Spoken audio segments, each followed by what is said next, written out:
My sister told me not to come because the event was only for important people. That night, I walked into the luxury hotel anyway. The conversations immediately stopped and she turned completely pale. What she did not know was that in the private penthouse upstairs, I was the guest of honor, and the billionaires in that room already knew exactly who I was. My name is Natalie, 33 years old, and I am the shadow founder of Apex Holdings.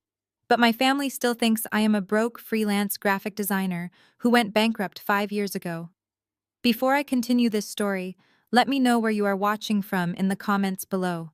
Hit like and subscribe if you have ever had to cut off a toxic family member to protect your peace. The freezing Chicago wind whipped through the revolving doors of the Waldorf Astoria as I stepped into the grand lobby. The massive crystal chandeliers cast a golden glow over the imported marble floors, reflecting the designer gowns and custom tuxedos of the corporate elite. I barely had time to brush the snow off my simple black wool coat when a manicured hand clamped down hard on my forearm. It was Amanda, my older sister. She wore a stunning emerald green silk dress that probably cost more than what she thought I made in an entire year. Her grip tightened, her acrylic nails digging into my coat as she forcefully dragged me toward a massive marble pillar, hiding us away from the grand entrance of the Nexus Tech corporate buyout party. "What are you doing here, Natalie?" Amanda hissed, her perfectly painted red lips pulling into a vicious sneer. "I specifically told Mom not to give you the address. This event is for senior executives and the new buyers of my company. I do not have time to pretend you are my assistant tonight." I looked down at her hand, still gripping my arm. "I am not here to be your assistant, Amanda." She let out a sharp, cruel laugh. "Then what? Are you here to beg for more cash? Mom already paid your rent last month. You do not get to crash my promotion party to humiliate me. I am about to be named Vice President of Sales tonight. The new owners are going to be in that ballroom, and I cannot have a college dropout sister hovering around the buffet line looking for free food." Before I could answer, a tall, broad-shouldered African-American man stepped out from the ballroom entrance and walked toward us. It was Terrence, my brother-in-law. He adjusted the gold cufflinks of his tailored Tom Ford suit, looking me up and down with utter disgust. Terrence worked as a corporate wealth manager and made sure everyone in the family knew exactly how much money he managed.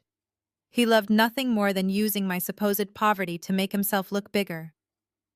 "Is there a problem, babe?" Terrence asked, wrapping a heavy arm around Amanda. He did not even bother to look me in the eye.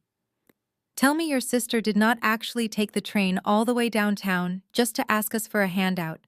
"She did." Amanda sighed dramatically, rubbing her temples as if my mere presence gave her a migraine. "She is going to ruin everything, Terrence. The CEO of Apex Holdings might actually walk through those doors at any minute, and if he sees me talking to someone who looks like a homeless person, I will lose the VP spot. You know how much my parents sacrificed to help us buy the new house? I cannot let her ruin my career." Terrence chuckled, a deep, mocking sound that echoed off the marble walls. He reached into his designer leather wallet and pulled out a crisp $20 bill. He held it out to me, pinching it between two fingers as if I carried a contagious disease. "Here is $20, Nat," Terrence said, his voice dripping with fake pity. "Go take a bus back to your little studio apartment.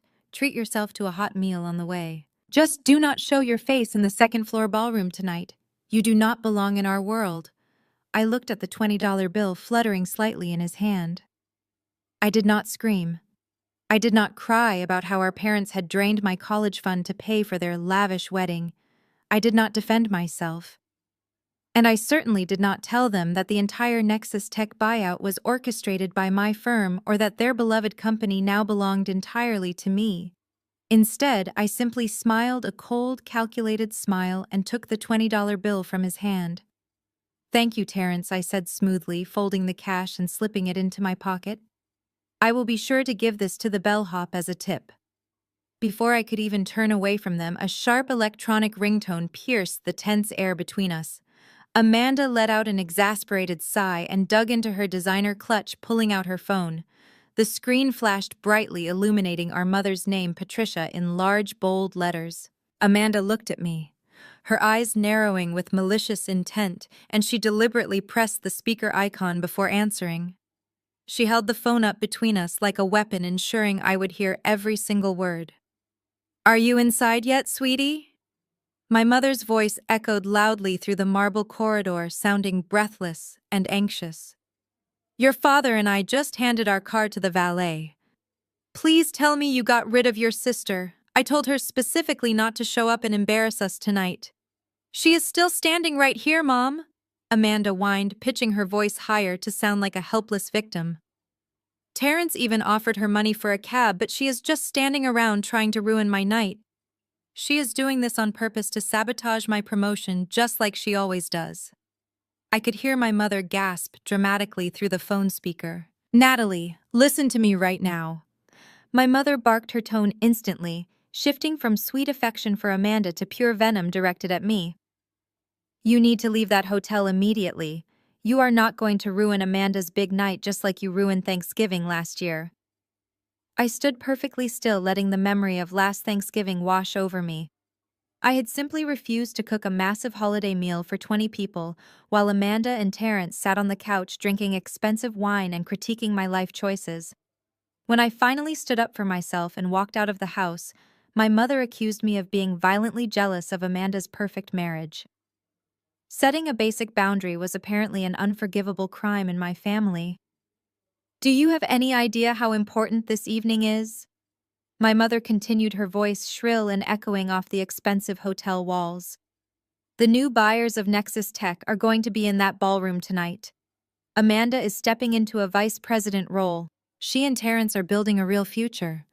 Your father and I just co-signed a massive mortgage for their new dream house in the suburbs because they are actually making something of themselves. Terrence is doing incredible things with his investment firm. They are winners, Natalie." Terrence puffed out his chest, adjusting his silk tie and looking down at me with absolute arrogance. He loved hearing my mother praise him. He thrived on the endless validation my parents gave him. "And what are you doing with your life, Natalie?" my mother yelled through the phone. "You are 33 years old and still trying to leech off your successful sister. You had the nerve to ask us for help with your student loans last year, but you expect us to just hand over our hard-earned retirement money for a worthless degree you do not even use. We told you to get a real job. Now you show up uninvited to a corporate gala looking like a total vagrant. Leave your sister alone and go home before I call the hotel security myself." The sheer hypocrisy of her words hung heavily in the air between us. My parents had flatly refused to help me with a minor student loan payment when I tested them last year, claiming they were on a tight budget. Yet they happily co-signed a multi-million-dollar mortgage for Terrence, a man who flaunted his wealth while constantly asking them for financial favors behind closed doors. They thought I was a massive failure because I did not wear flashy designer labels or brag about my income at family dinners. They thought my silence and simple clothes were a sign of absolute defeat.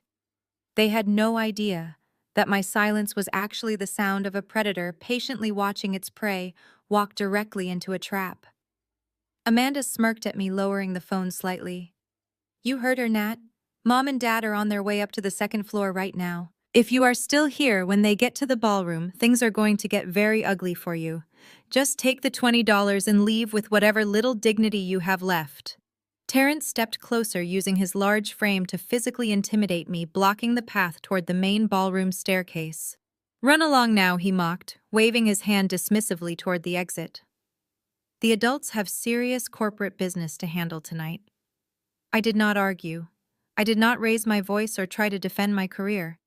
I did not tell my mother through the speakerphone that I had paid off those student loans a decade ago, or that the holding company I built from the ground up had just acquired the very corporation Amanda was so desperate to impress.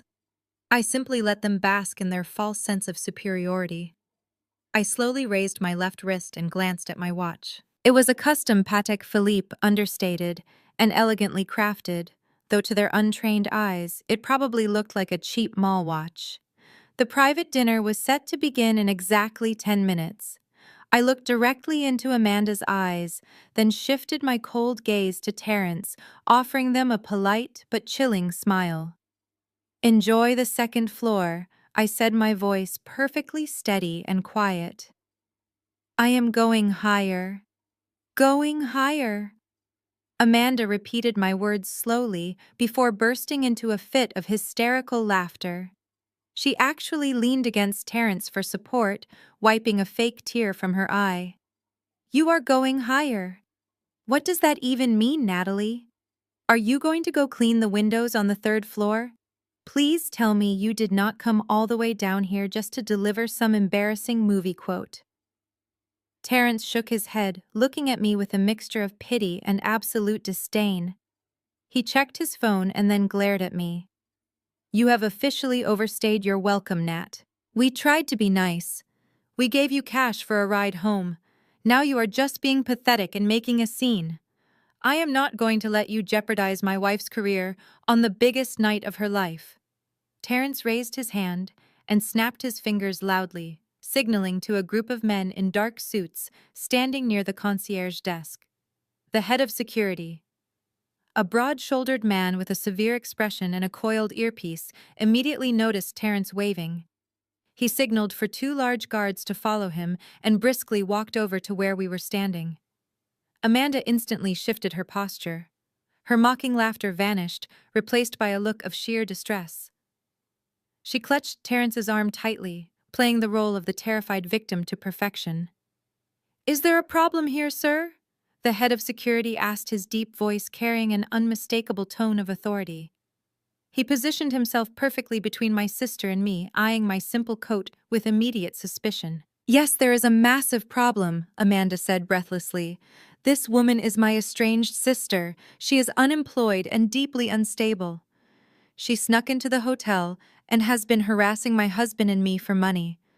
We have a private corporate event in the second-floor ballroom tonight, and we feel incredibly unsafe with her standing here. Please escort her out of the building immediately. Terrence puffed out his chest and pointed a finger at me. And make sure she actually leaves the property. If I see her loitering around the valet stand, I am going to hold this hotel personally responsible. We spend a lot of money here. The head of security turned to me. His expression was firm but professional. Ma'am, I am going to have to ask you to step toward the revolving doors. This is a private event night, and if you do not have a registered room or a valid invitation, I need you to leave the premises right now. I did not flinch. I did not look at Amanda, who was currently smiling with malicious triumph. I did not look at Terrence, who was crossing his arms in smug satisfaction. I simply reached into the inner breast pocket of my wool coat. Watch out! She might have something dangerous. Amanda gasped dramatically, stepping behind Terrence. I ignored her theatrics. My fingers bypassed the crumpled $20 bill Terrence had given me and wrapped around a solid, heavy piece of metal. I slowly pulled my hand out and extended it toward the head of security. I rested a thick, matte black titanium card in the palm of my hand. It had no bank logo, no embossed name, and no magnetic strip. It only featured an embedded gold microchip and a serialized security number. It was an Apex Holdings Master Key card. It was a card issued only to the absolute top tier of global ownership, granting unrestricted access to every single luxury property acquired by the firm, including the very ground we were standing on. The head of security looked down at my hand. He blinked once as if his eyes were deceiving him. Then he leaned in slightly. I watched as his gaze locked onto the serial number. In less than a second, the blood completely drained from his face. His firm professional posture shattered. The walkie-talkie clipped to his belt suddenly seemed incredibly heavy as he swallowed hard. He knew exactly what that card meant. He knew exactly who held it. Without a single word of hesitation, the head of security stepped back, snapped his feet together, and bowed at a perfect 90-degree angle. The 2 burly guards behind him froze in shock for a fraction of a second before quickly mimicking their boss, dipping their heads in absolute submission. Terrence let out a confused scoff. What the hell are you doing? I told you to throw her out, not bow to her. Grab her right now. The head of security snapped upright and turned toward Terrence. His eyes were wide with panic and sudden fury. Sir, I highly suggest you step back and lower your voice immediately. He hissed, his hand resting defensively near his radio. Amanda dropped Terrence's arm, her face twisting in pure confusion. What is happening? Why are you yelling at my husband? She is a trespasser. The head of security ignored them completely. He turned back to me, his voice trembling slightly with profound respect. I apologize deeply for the inconvenience, ma'am. We were not informed of your arrival at the main entrance. Please allow me to escort you personally. Thank you, I replied softly, returning the black card to my pocket. The three security guards instantly shifted formation. They turned their backs on Amanda and Terrence, creating a solid human wall around me. Terrence tried to step forward, but one of the guards firmly planted a hand on his chest, stopping him dead in his tracks. Right this way, ma'am, the head of security said, extending his arm to guide me away from the grand staircase leading to the second floor. Instead of walking toward the exit, we walked deep into the private corridors of the lobby. We bypassed the standard brass elevators entirely and arrived at a set of heavily guarded, unmarked golden doors at the far end of the hall. The private penthouse elevator. The head of security quickly swiped a master fob, and the heavy doors slid open in total silence. I stepped into the mahogany-paneled cab. As I turned around, the doors began to slowly close. Through the narrowing gap, I saw Amanda standing in the middle of the lobby. Her jaw had practically unhinged, her eyes wide with a terror she could not even comprehend yet. Terrence was frozen beside her, looking as though the floor had just fallen out from beneath him. They were watching the homeless sister they had just tried to throw into the snow ascend to the very top of their world. And they had no idea that the nightmare had only just begun. By the time the golden doors completely shut, I could already imagine the frantic mental gymnastics Amanda and Terrence were performing in the lobby below. People like my sister and brother-in-law possessed a terrifying ability to rewrite reality the moment it threatened their fragile egos. I knew exactly what they were doing. Amanda was probably convincing Terrence that I had stolen that titanium keycard. Or worse, she was telling him I had compromised my dignity just to get close to some wealthy hotel executive. They would never allow themselves to believe that the little sister they had mocked for years was actually the one pulling the strings. They shook off their brief moment of panic plastered on their fake corporate smiles and walked up the grand staircase to the second-floor ballroom. The Nexus Tech buyout party was in full swing by the time they walked through the double oak doors. The room was packed with anxious mid-level managers, nervous department heads, and desperate executives trying to secure their jobs under the new regime. It was a peasant feast masquerading as a royal gala. Waiters circulated with trays of standard champagne, while a generic jazz band played softly in the corner. But to Amanda, this room was her kingdom. This was where she reigned supreme. Amanda immediately went to work. She grabbed a glass of champagne and began weaving through the crowd, her emerald green dress catching the light as she aggressively schmoozed every person who had even a fraction of influence. She laughed too loudly at mediocre jokes.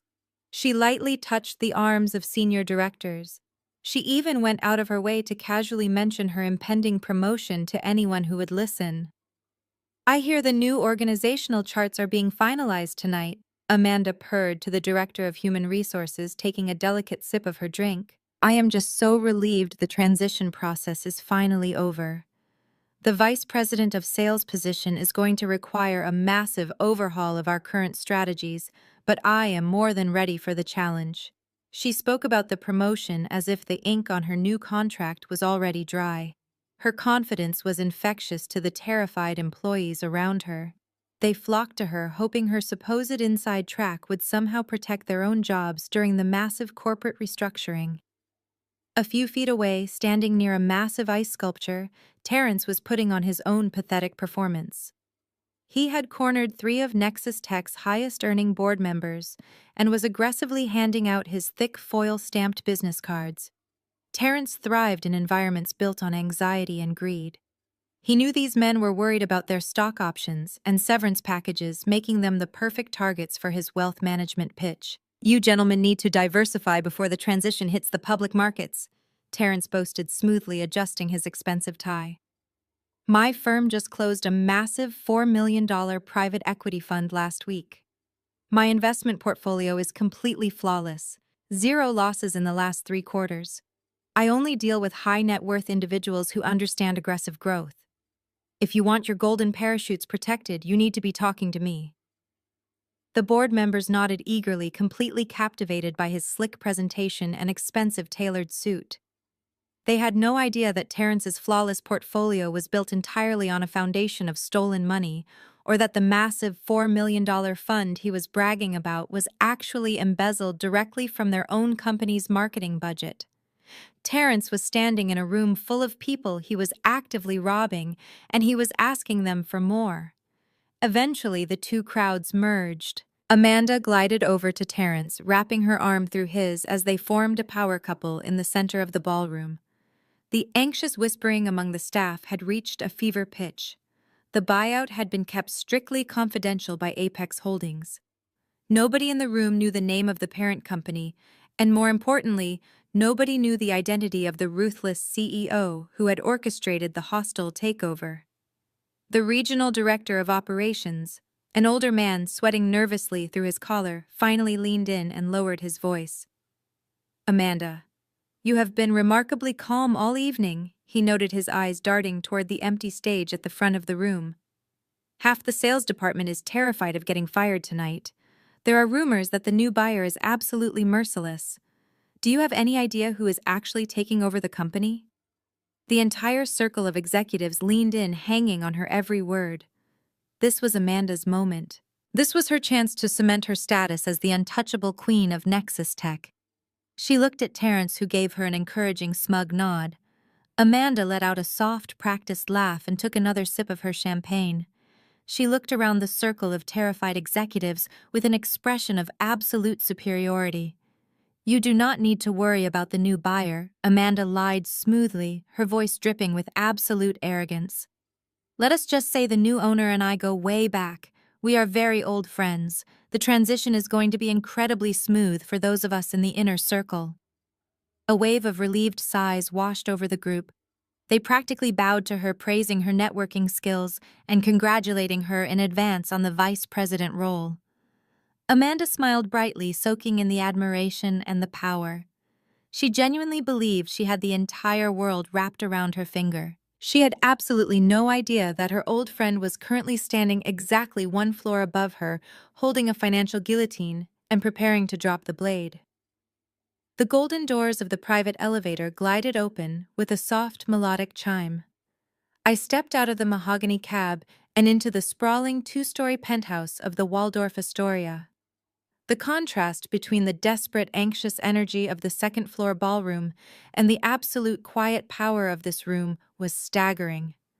Floor-to-ceiling glass windows offered a breathtaking panoramic view of the Chicago skyline, the city lights glittering like diamonds against the freezing night. There was no cheap champagne or nervous networking here. This was a room built for kings and kingmakers. Around a massive custom-built mahogany dining table sat 12 of the wealthiest and most influential figures in the corporate world. There were elite investment bankers, ruthless corporate lawyers, and senior holding company executives. Sitting near the far end of the table, looking completely exhausted and defeated, was Harrison Cole. He was the former chief executive officer of Nexus Tech, the man who had just been forced to sell his life's work to my firm, simply to avoid total bankruptcy. The moment my heels clicked against the polished marble floor, the low murmur of intense conversation instantly stopped. Every single man in that room, including billionaires who regularly graced the covers of global financial magazines, immediately stood up from their leather chairs. They did not see a 33-year-old college dropout. They did not see the pathetic younger sister who needed a $20 handout to take a bus home. They saw the apex predator of the private equity world.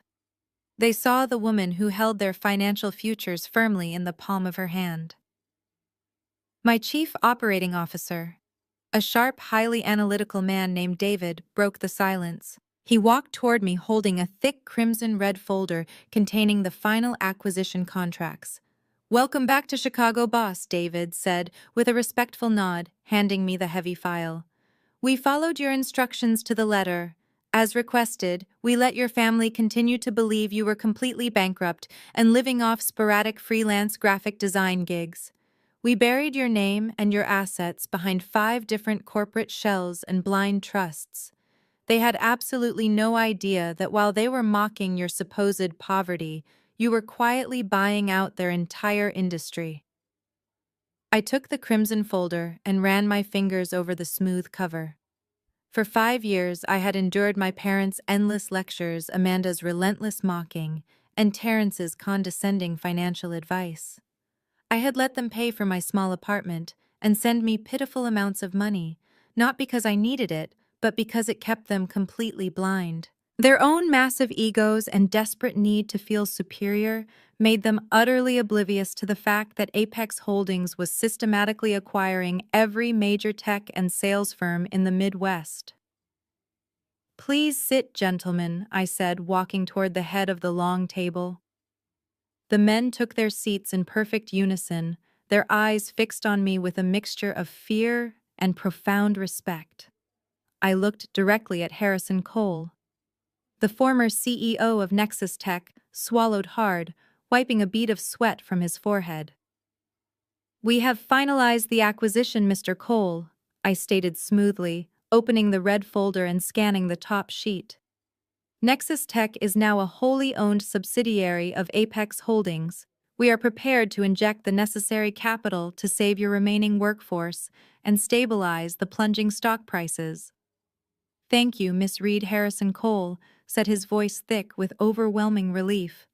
"You have no idea what this means to our people. I promise you the senior sales team is ready to implement your new directives immediately." But before we sign the final integration papers, David interrupted, leaning in and placing a secondary document directly in front of me.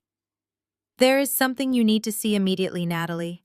Our forensic accounting team just finished the deep dive audit of the Nexus Tech financial ledgers." I looked down at the highlighted spreadsheets David had just provided. He pointed a pen to a specific series of recurring transactions buried deep within the third quarter corporate reports. "We found a massive financial anomaly." David continued, his tone turning deadly serious as he addressed the entire table. "Nexus Tech has been bleeding capital for the last 18 months. Someone within their senior sales department has been systematically routing corporate marketing funds into an offshore shell company. We are looking at over $4 million in stolen assets." The room went dead silent. Harrison Cole turned pale, realizing that massive corporate fraud had happened right under his nose. I scanned the routing numbers and the name of the dummy corporation attached to the stolen funds. A slow, dangerous smile crept across my face as I read the hidden details. The thief was not a random corporate hacker or a low-level accountant making a mistake. The money was being funneled directly into a boutique wealth management firm. A very specific wealth management firm. It was the exact same firm my brother-in-law Terrence had been loudly bragging about to the board members down on the second floor. I stared at the name of the limited liability company printed in bold black ink: Vanguard Wealth Management. It was Terrence's boutique investment firm, the exact same firm that supposedly yielded flawless returns for its high-net-worth clients. According to the forensic audit David had just handed me, Terrence was not an investment genius. He was a corporate parasite. He had set up a dummy corporation called Horizon Media Group and billed Nexus Tech for millions of dollars in fake marketing services over the past 18 months. David tapped the illuminated spreadsheet with his index finger. "As you can see, Natalie, the funds were wired directly from the Nexus Tech corporate accounts to Horizon Media. From there, the money was immediately transferred into a private offshore trust managed exclusively by Vanguard Wealth. It is a textbook embezzlement scheme. But here is the truly fascinating part. In order for these massive marketing invoices to be paid, they had to be authorized by someone with senior clearance inside Nexus Tech. Someone specifically within the sales and marketing division who had the authority to bypass the standard accounting audits."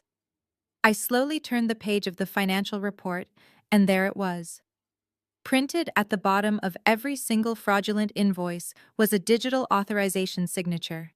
It belonged to Amanda. My sister had been using her position as a senior sales director to blindly approve millions of dollars in fake corporate expenses, funneling the company money straight into her husband's fraudulent investment firm. That was how Terrence was funding his flawless portfolio. That was how they could afford the massive new suburban house, the European vacations, and the designer clothes they loved to flaunt in my face at every family gathering. And the reality of the situation was actually much worse. I remembered the phone call with my mother in the lobby just 15 minutes ago. Patricia had proudly announced that she and my father had co-signed the multi-million-dollar mortgage for Amanda and Terrence's new dream house. By co-signing that massive loan, my parents had legally tied their own retirement accounts and personal assets to a property purchased with embezzled corporate funds. My entire family had unwittingly built their perfect wealthy lives on a foundation of federal wire fraud and massive corporate theft, and they were about to lose absolutely everything. Harrison Cole leaned forward against the mahogany table, his hands trembling violently as he looked at the undeniable evidence. "I had absolutely no idea, Miss Reed," he stammered, his face completely pale with horror. "Amanda was one of our top directors. She assured the board that these marketing campaigns were driving our quarterly growth. If I had known she was siphoning funds, I would have fired her immediately and called the police. Please believe me, I was completely blind to this theft."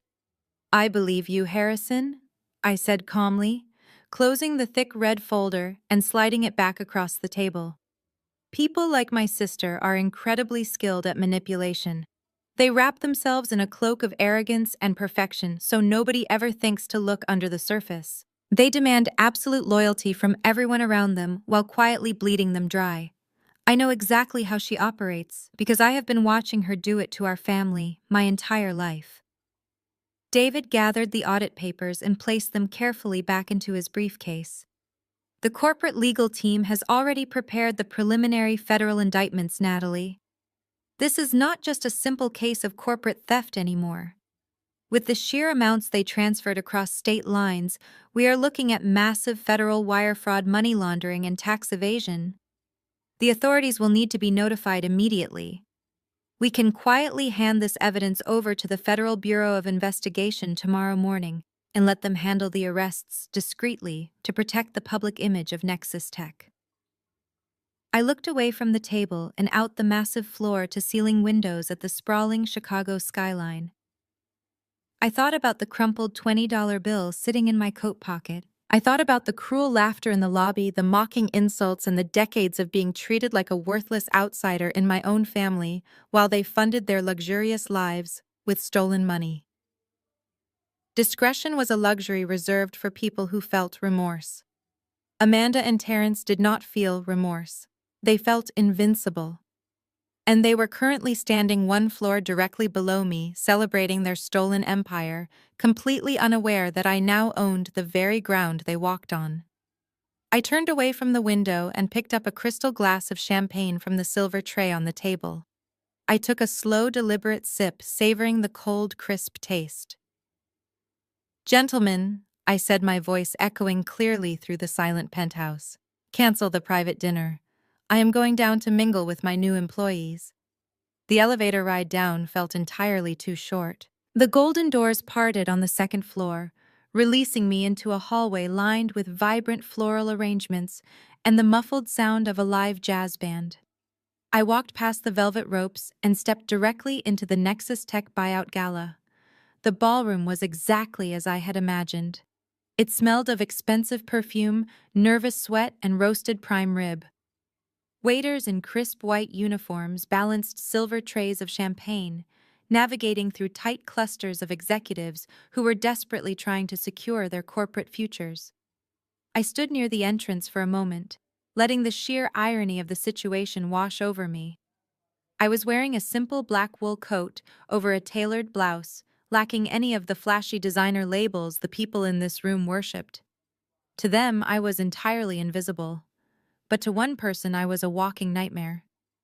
Across the room, standing next to a towering ice sculpture carved into the Nexus Tech logo, Amanda was holding court. She had a glass of champagne in one hand and was gesturing dramatically with the other, soaking in the terrified admiration of three junior directors. She threw her head back in a practiced laugh, but as she opened her eyes, her gaze swept across the room and locked directly onto mine. The laugh died instantly in her throat. I watched the blood completely drain from her face, leaving her perfectly applied makeup looking like a pale ceramic mask. For a fraction of a second, she looked genuinely terrified. But Amanda never allowed fear to sit for long. She quickly converted her panic into pure, unadulterated rage.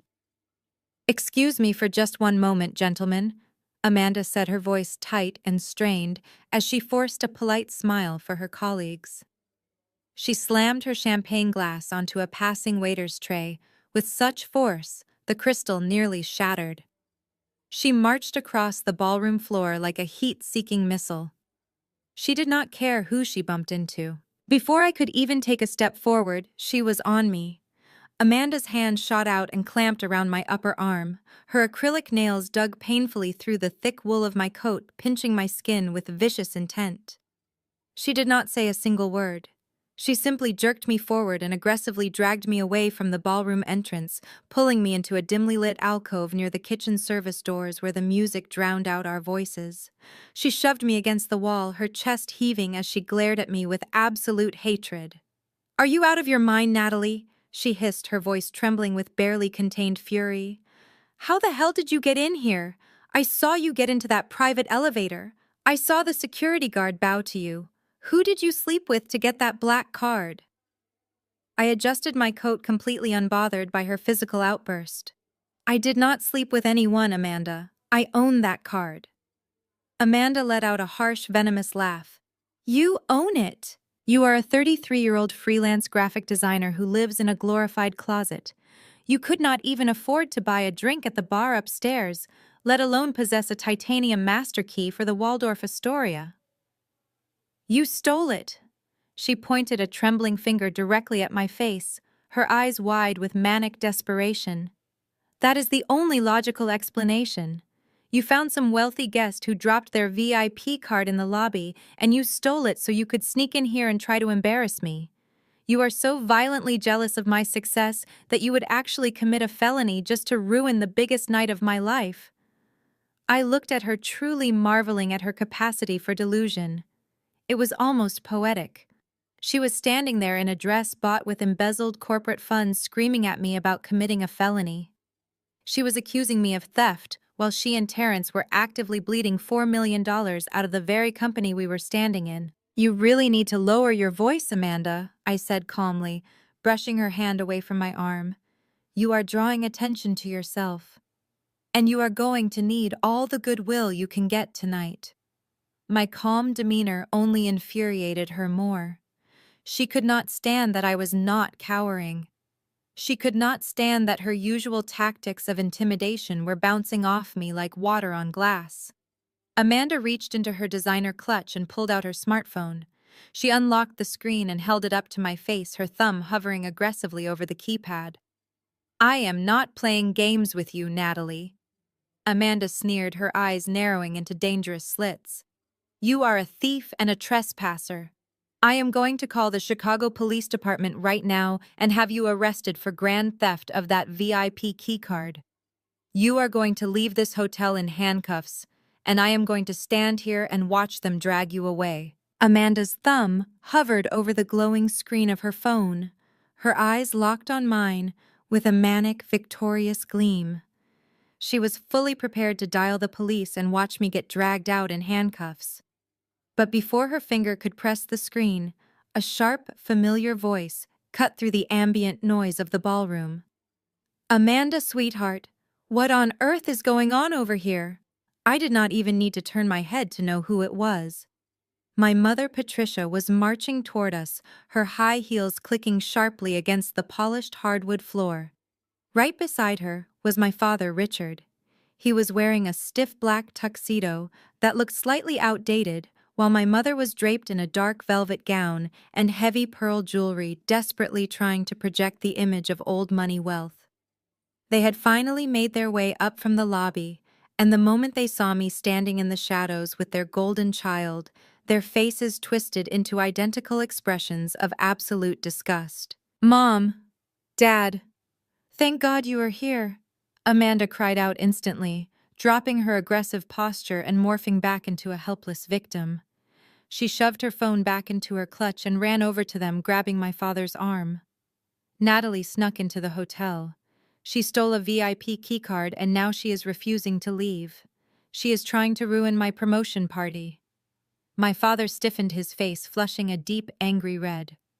Richard had always been a man who cared entirely too much about appearances. Growing up, he demanded perfection, but only from me. Amanda was allowed to make mistakes, to fail classes, to max out credit cards because she was charming and outgoing. But my quiet nature and focus on academics were always viewed as an embarrassment. Richard stepped forward physically, placing himself between me and Amanda like a shield. He pointed a thick, trembling finger directly at my face. "What is wrong with you?" he demanded, his voice a harsh, aggressive whisper, meant to keep the other corporate guests from overhearing. "We told you specifically to stay away tonight. Your sister is about to become a vice president and you show up looking like a street beggar to harass her." "I am not harassing anyone, Richard," I said quietly, refusing to call him Dad. "I was simply having a conversation with my sister before she decided to assault my coat." "Do not you dare talk back to me," my father hissed, his eyes wide with fury. "You have always been a bitter, jealous disappointment. You cannot stand the fact that Amanda has made something of her life while you are still playing on your computer, pretending to be a freelancer." My mother stepped up beside him, nodding in furious agreement. "We have given you every opportunity," Natalie Patricia chimed in, crossing her arms defensively. "We paid for your first apartment. We let you come to the holidays. But this is the final straw. If you do not turn around and walk out of those doors right now, we are entirely done with you." I looked at the two of them standing shoulder to shoulder with Amanda, forming a united front of toxic delusion. They were so utterly convinced of their own superiority. They had spent decades building a false narrative where Amanda was a brilliant success and I was a pathetic burden. Richard took another step closer, trying to use his height to intimidate me. "I am calling my attorney first thing tomorrow morning," he threatened, his voice shaking with absolute rage. "I am cutting you out of the will entirely. Every single asset, every dollar in our retirement accounts, and the family home are going straight to Amanda and Terrence. You will not get a single dime from us when we pass away. We gave everything to Amanda because she is a winner. You are a 33-year-old failure." The sheer cruelty of his words hung in the air, heavy and suffocating.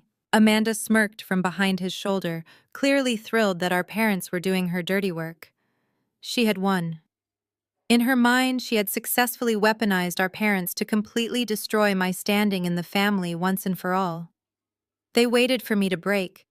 They expected tears, apologies, or a pathetic tantrum. That was the dynamic they were used to. They fed on my emotional reactions to validate their own terrible parenting. Instead, I looked at my father with a profound sense of cold, clinical pity. I did not raise my voice. I did not show an ounce of the pain they so desperately wanted to inflict upon me. "You do not have a will anymore, Richard," I replied calmly, my voice steady and completely devoid of emotion. "And you certainly do not have a family home to leave to anyone. You mortgaged the house to Terrence." Richard froze, his mouth hanging open in a pathetic display of confusion. He blinked rapidly, exchanging a panicked glance with my mother. Patricia clutched her pearl necklace, her eyes darting nervously toward Terrence. They had kept the details of that massive loan a strict family secret, convinced they were making a brilliant investment in their son-in-law. They had no idea I had already seen the forensic accounting reports that proved Terrence used their home as collateral to cover up his own embezzled losses. "What nonsense are you spewing now?" Natalie Terrence barked aggressively, stepping forward to shield Amanda and my parents.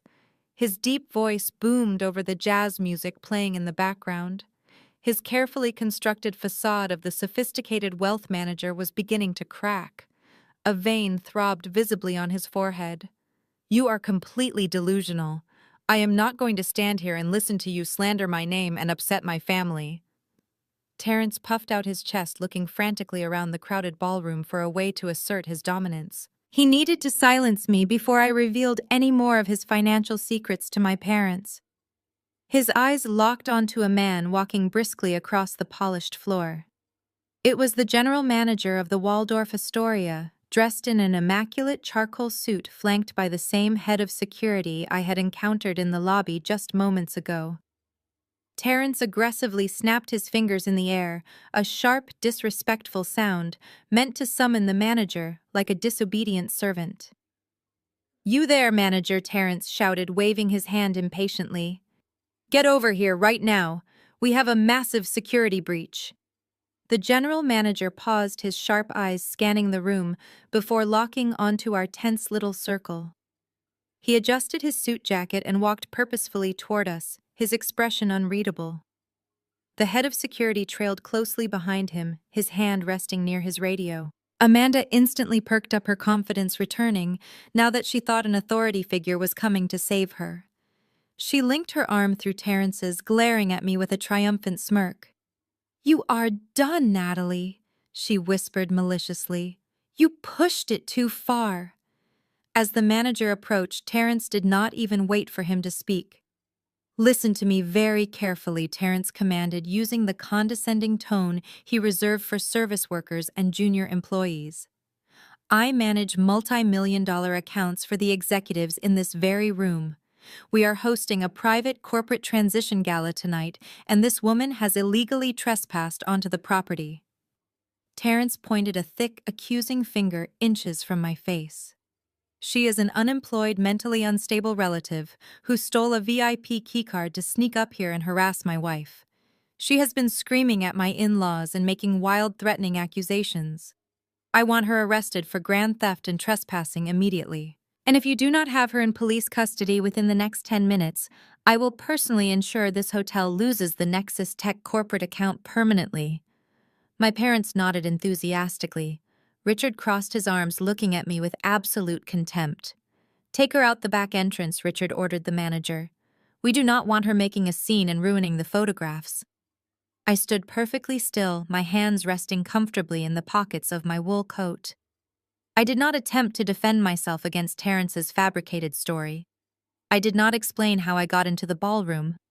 I simply kept my eyes locked on the general manager, waiting to see how he would handle the arrogant man snapping his fingers in his face. The general manager did not look at my parents. He did not look at Amanda, who was eagerly waiting for me to be dragged away. And he certainly did not look at Terrence's pointing finger. The manager stopped directly in front of me. He completely ignored the frantic demands of my family. Instead, he smoothly clasped his hands behind his back, gave me a subtle, deeply respectful nod, and then slowly turned his head to face Terrence. The air in our secluded corner of the ballroom seemed to drop 10 degrees. The manager looked at Terrence with an expression of pure, unadulterated disgust. It was the kind of look one might give a cockroach that had somehow found its way onto a pristine dining table. "Sir," the general manager said, his voice quiet, cold, and echoing with absolute authority, "I strongly suggest you lower your hand and reconsider your tone." Terrence scoffed, his eyes widening in disbelief. "Excuse me, I just told you to arrest this woman." The manager did not flinch. He stepped right into Terrence's personal space, forcing my brother-in-law to instinctively take a half step backward. "I know exactly who you are," the manager replied sharply.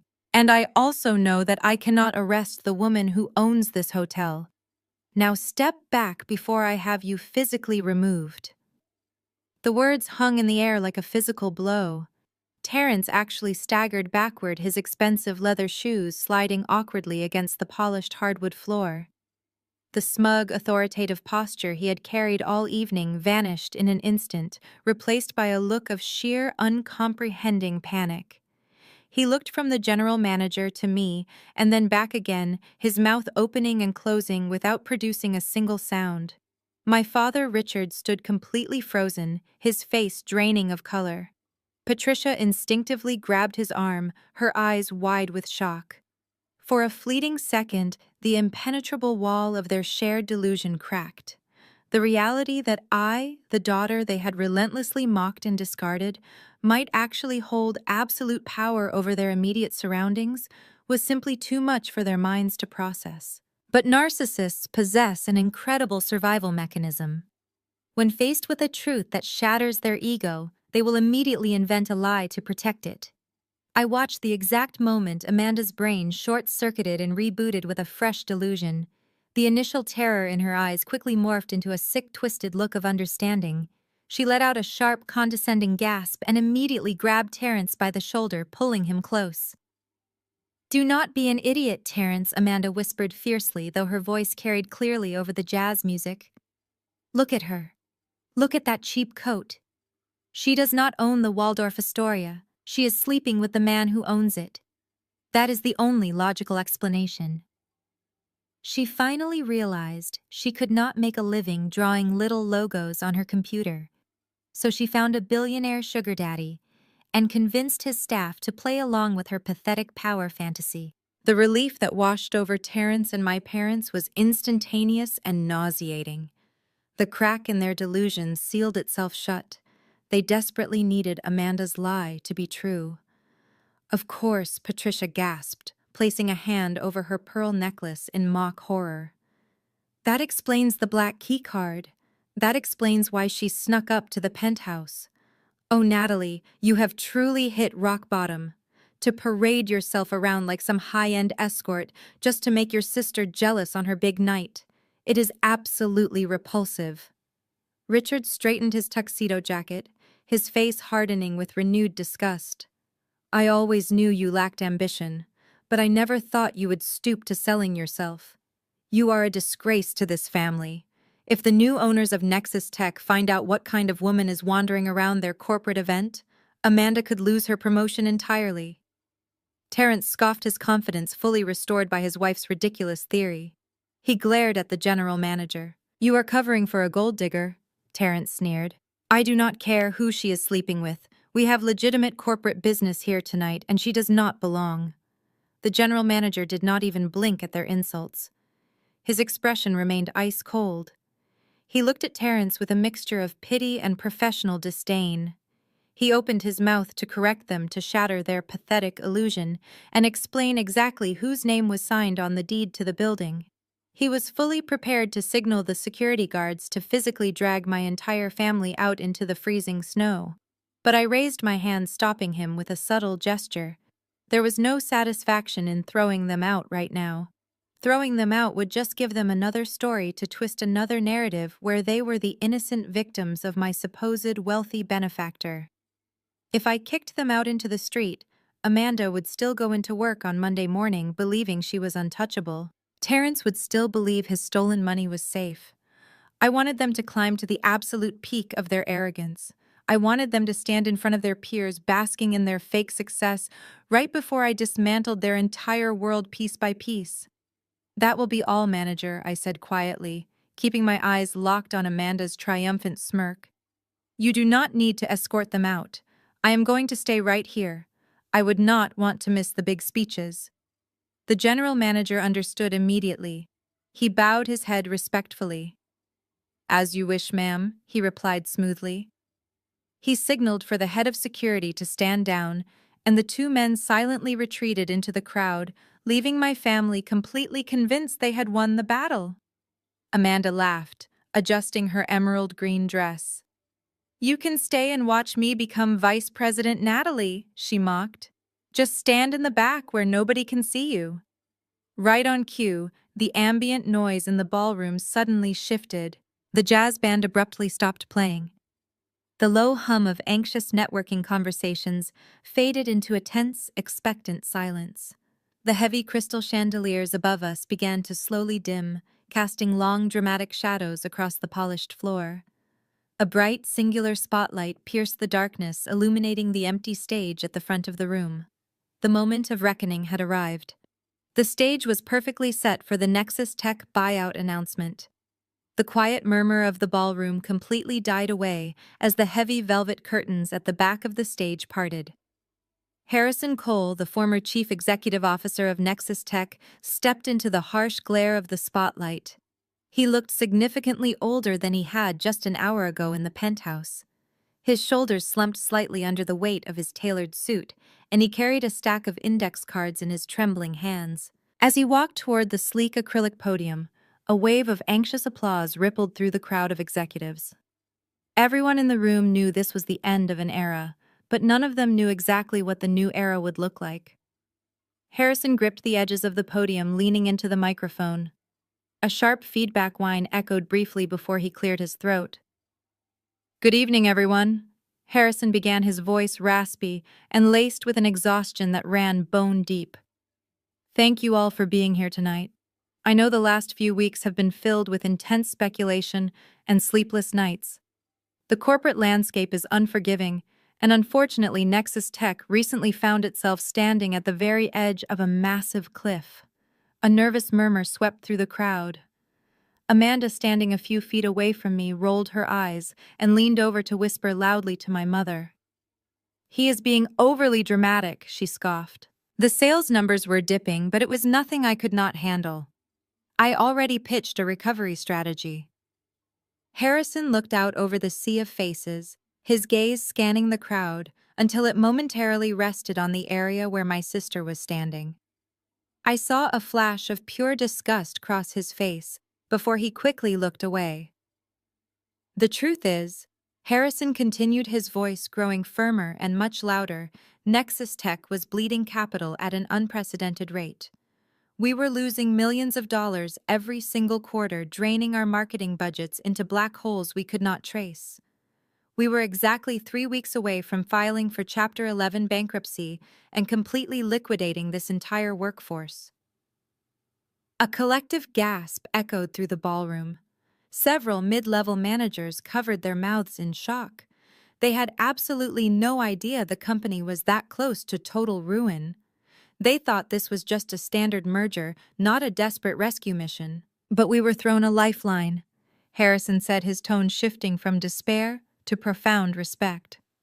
"A private equity firm named Apex Holdings reviewed our ledgers.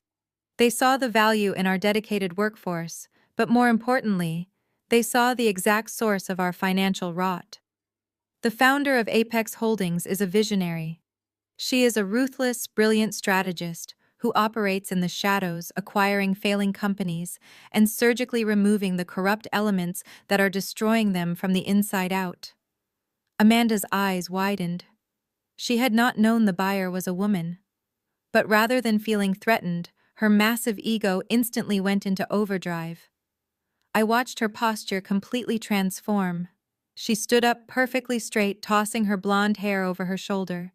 In her deeply delusional mind, she had just convinced herself that this brilliant, ruthless female CEO was going to take her under her wing as a protégé. Harrison tapped his index cards against the podium. "Effective at midnight tonight, my tenure as your chief executive officer comes to an end. Apex Holdings has officially acquired 100% of Nexus Tech. They are not just bringing capital, they are bringing a complete restructuring of our senior management, starting from the very top." This was all Amanda needed to hear. The phrase "senior management restructuring" was her ultimate cue.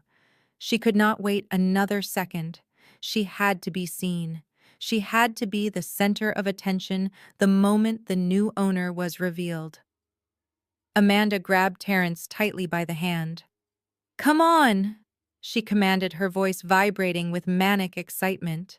"We need to be exactly in the front." She did not ask people to move. She physically shoved her way through the dense crowd of her own colleagues. She drove her sharp elbows into the ribs of senior directors, completely ignoring their shocked gasps and annoyed glares. She pulled Terrence right along with her while Patricia and Richard eagerly trailed close behind, their faces beaming with arrogant pride. "Excuse me," Amanda snapped at the director of human resources, violently pushing past him. "Make way. Move aside, please." She bulldozed her way to the absolute front row, stopping mere inches from the edge of the stage.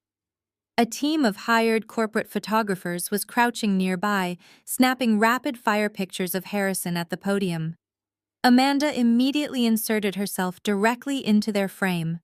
She squared her shoulders, lifted her chin, and flashed a brilliant, perfectly practiced corporate smile directly into the flashing camera lenses. Terrence buttoned his expensive suit jacket, standing tall beside her like a proud conqueror. Patricia and Richard stood right behind them, practically glowing with the satisfaction of watching their golden child prepare to inherit the corporate world. They were standing under the bright lights, posing for the cameras, waiting eagerly for Amanda's name to be called out in front of the entire company. They were completely unaware that the guillotine was already falling. Harrison looked down at his index cards, preparing to read the final lines of his prepared statement. He took a deep breath, leaning toward the microphone to formally introduce the new ownership. But before the first syllable could even leave his lips, Amanda made her move. She did not wait to be called upon. She did not politely raise her hand. Amanda simply placed her hands on the edge of the low stage and hoisted herself up, her emerald green dress flashing under the harsh stage lights. A collective gasp rippled through the front rows. Bypassing every single rule of corporate etiquette, she confidently marched right up to the podium, her high heels clicking loudly against the wooden floorboards. Harrison stepped back in pure shock as Amanda aggressively invaded his personal space. She reached out and grasped the neck of the microphone, adjusting it to her height with an arrogant smirk. "If I may interject for just a moment," Amanda announced, her voice booming through the ballroom speakers. The room went dead silent. The jazz band in the corner completely froze. Even the waitstaff stopped pouring champagne, standing frozen like statues. Amanda did not care that she had just hijacked a multi-million-dollar corporate transition speech. In her mind, she was the absolute star of the show. She looked out over the sea of stunned faces, her gaze sweeping the room with the unearned authority of a conquering queen. On behalf of the entire sales and marketing division, Amanda continued, her tone dripping with fake sincerity.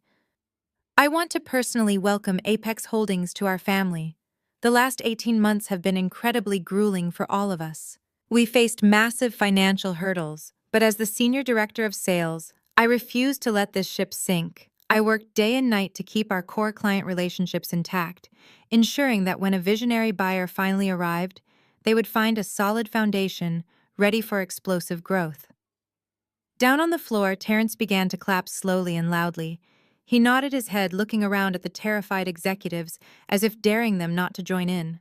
My father Richard aggressively nudged a nearby manager, pointing proudly at the stage. "That is my daughter up there," Richard boasted loudly. "She single-handedly saved this company." My mother Patricia was practically glowing.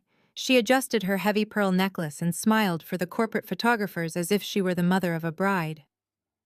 They truly believed Amanda was the architect of this entire corporate rescue. They believed their golden child was untouchable. They had absolutely no idea that every single word Amanda was speaking into that microphone was legally sealing her fate in a federal wire fraud indictment. Amanda soaked in the scattered, confused applause from the crowd. She turned slightly to ensure the cameras were capturing her best angle.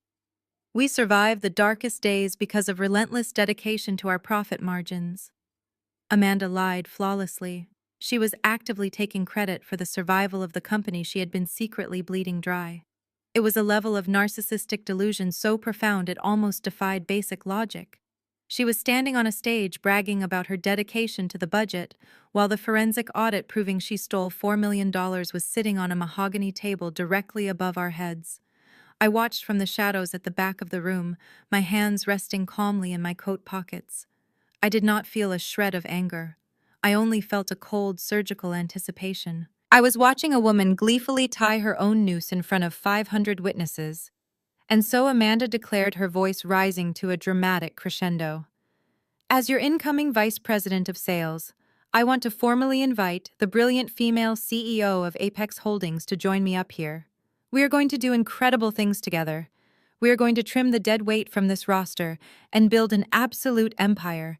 Please come up and let us give you the welcome you truly deserve."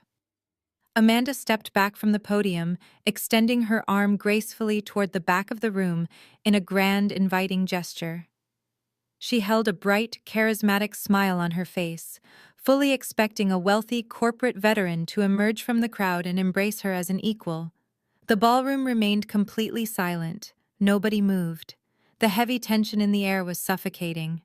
Amanda kept her arm extended, her smile slowly beginning to strain at the edges as the seconds ticked by. She glanced nervously at Harrison, expecting him to take the microphone and usher the mystery billionaire to the stage. But Harrison Cole did not look at the crowd. He looked directly at Amanda. The anger and disgust he had shown in the penthouse were completely gone. As he looked at my sister standing there in her expensive stolen dress, basking in the glow of a promotion that did not exist, Harrison only looked at her with profound, embarrassing pity. He knew exactly what was inside that red financial folder.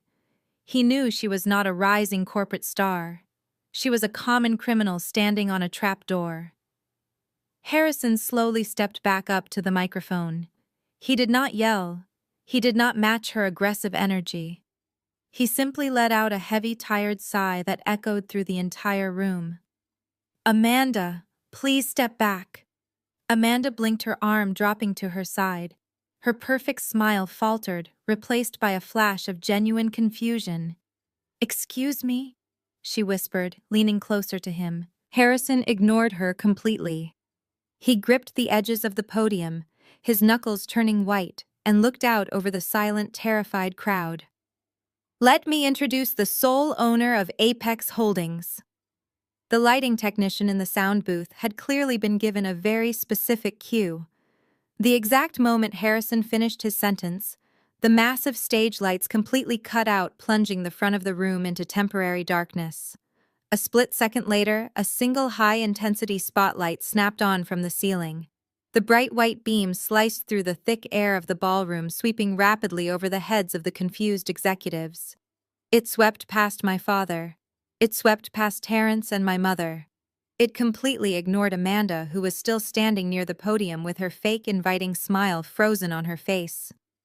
The beam traveled all the way to the far back corner of the room near the kitchen service doors and stopped dead. It landed directly on me. The entire ballroom turned around in absolute unison, following the path of the light. 500 pairs of eyes locked onto the woman standing in the shadows, wearing a simple black wool coat. The silence that fell over the room was absolute. It was not just quiet, it was a suffocating, heavy vacuum where all sounds simply ceased to exist. Even the clinking of glasses at the bar stopped. The jazz band held their instruments perfectly still. Nobody dared to breathe. I did not wave to the crowd. I did not smile. I slowly pulled my hands out of my coat pockets, squared my shoulders, and took my first step forward. As I began to walk down the center aisle, the dense crowd of corporate executives instinctively parted for me like the Red Sea. Men who made millions of dollars a year took quick steps backward to clear a path. Women in designer gowns held their breath and pulled their skirts aside as I passed by them. They did not know my name yet, but they recognized the undeniable gravity of the moment. They saw Harrison Cole bowing his head respectfully from the stage. They saw the posture of absolute authority in every step I took. And more importantly, they saw the general manager of the Waldorf Astoria and the head of security step out from the side walls, silently shadowing my walk toward the stage like a royal guard. But the shocked reaction of the corporate crowd was absolutely nothing compared to the violent psychological collapse happening at the front of the room. As I walked closer, the bright spotlight illuminating my face for everyone to see, I kept my eyes locked directly on my family. My mother Patricia was the first to physically react. The arrogant pride that had been radiating from her just moments ago vanished as if it had been forcefully ripped from her body. Her hand flew up to cover her mouth, and she let out a strangled, gasping sound. Her heavy pearl necklace clattered loudly against her chest as she took a trembling step back. My father Richard stood next to her, completely paralyzed. The man who had just threatened to cut me out of his will, the man who had called me a 33-year-old failure less than 20 minutes ago, was staring at me with the wide, unblinking eyes of a terrified animal caught in the headlights of a speeding truck. The blood drained from his face so fast I thought he was going to collapse right there on the polished hardwood floor. Terrence dropped his hands to his sides. The smooth, sophisticated wealth manager persona he wore like armor completely shattered into pieces. He looked from me to the stage and back to me again, his mind desperately trying to process the impossible mathematics of the situation. This was the woman he had just offered a crumpled $20 bill to so she could take a bus home. This was the woman he had just aggressively demanded the hotel manager arrest for trespassing. The terrifying reality was rapidly crashing down on him. But it was Amanda who gave the most satisfying performance of all. She was still standing on the edge of the stage right next to the podium. As I reached the front row and placed my foot onto the first wooden step leading up to the platform, Amanda's brain simply stopped functioning. Her flawless makeup could not hide the absolute sheer terror contorting her features. She looked at Harrison, her chest heaving desperately, waiting for him to correct the lighting technician. She was waiting for him to grab the microphone and announce that this was all a terrible misunderstanding and that the real billionaire CEO was still coming. "Welcome to the new era of Nexus Tech," Miss Reed Harrison said loudly, stepping away from the microphone and offering me the podium with a sweeping gesture of his hand.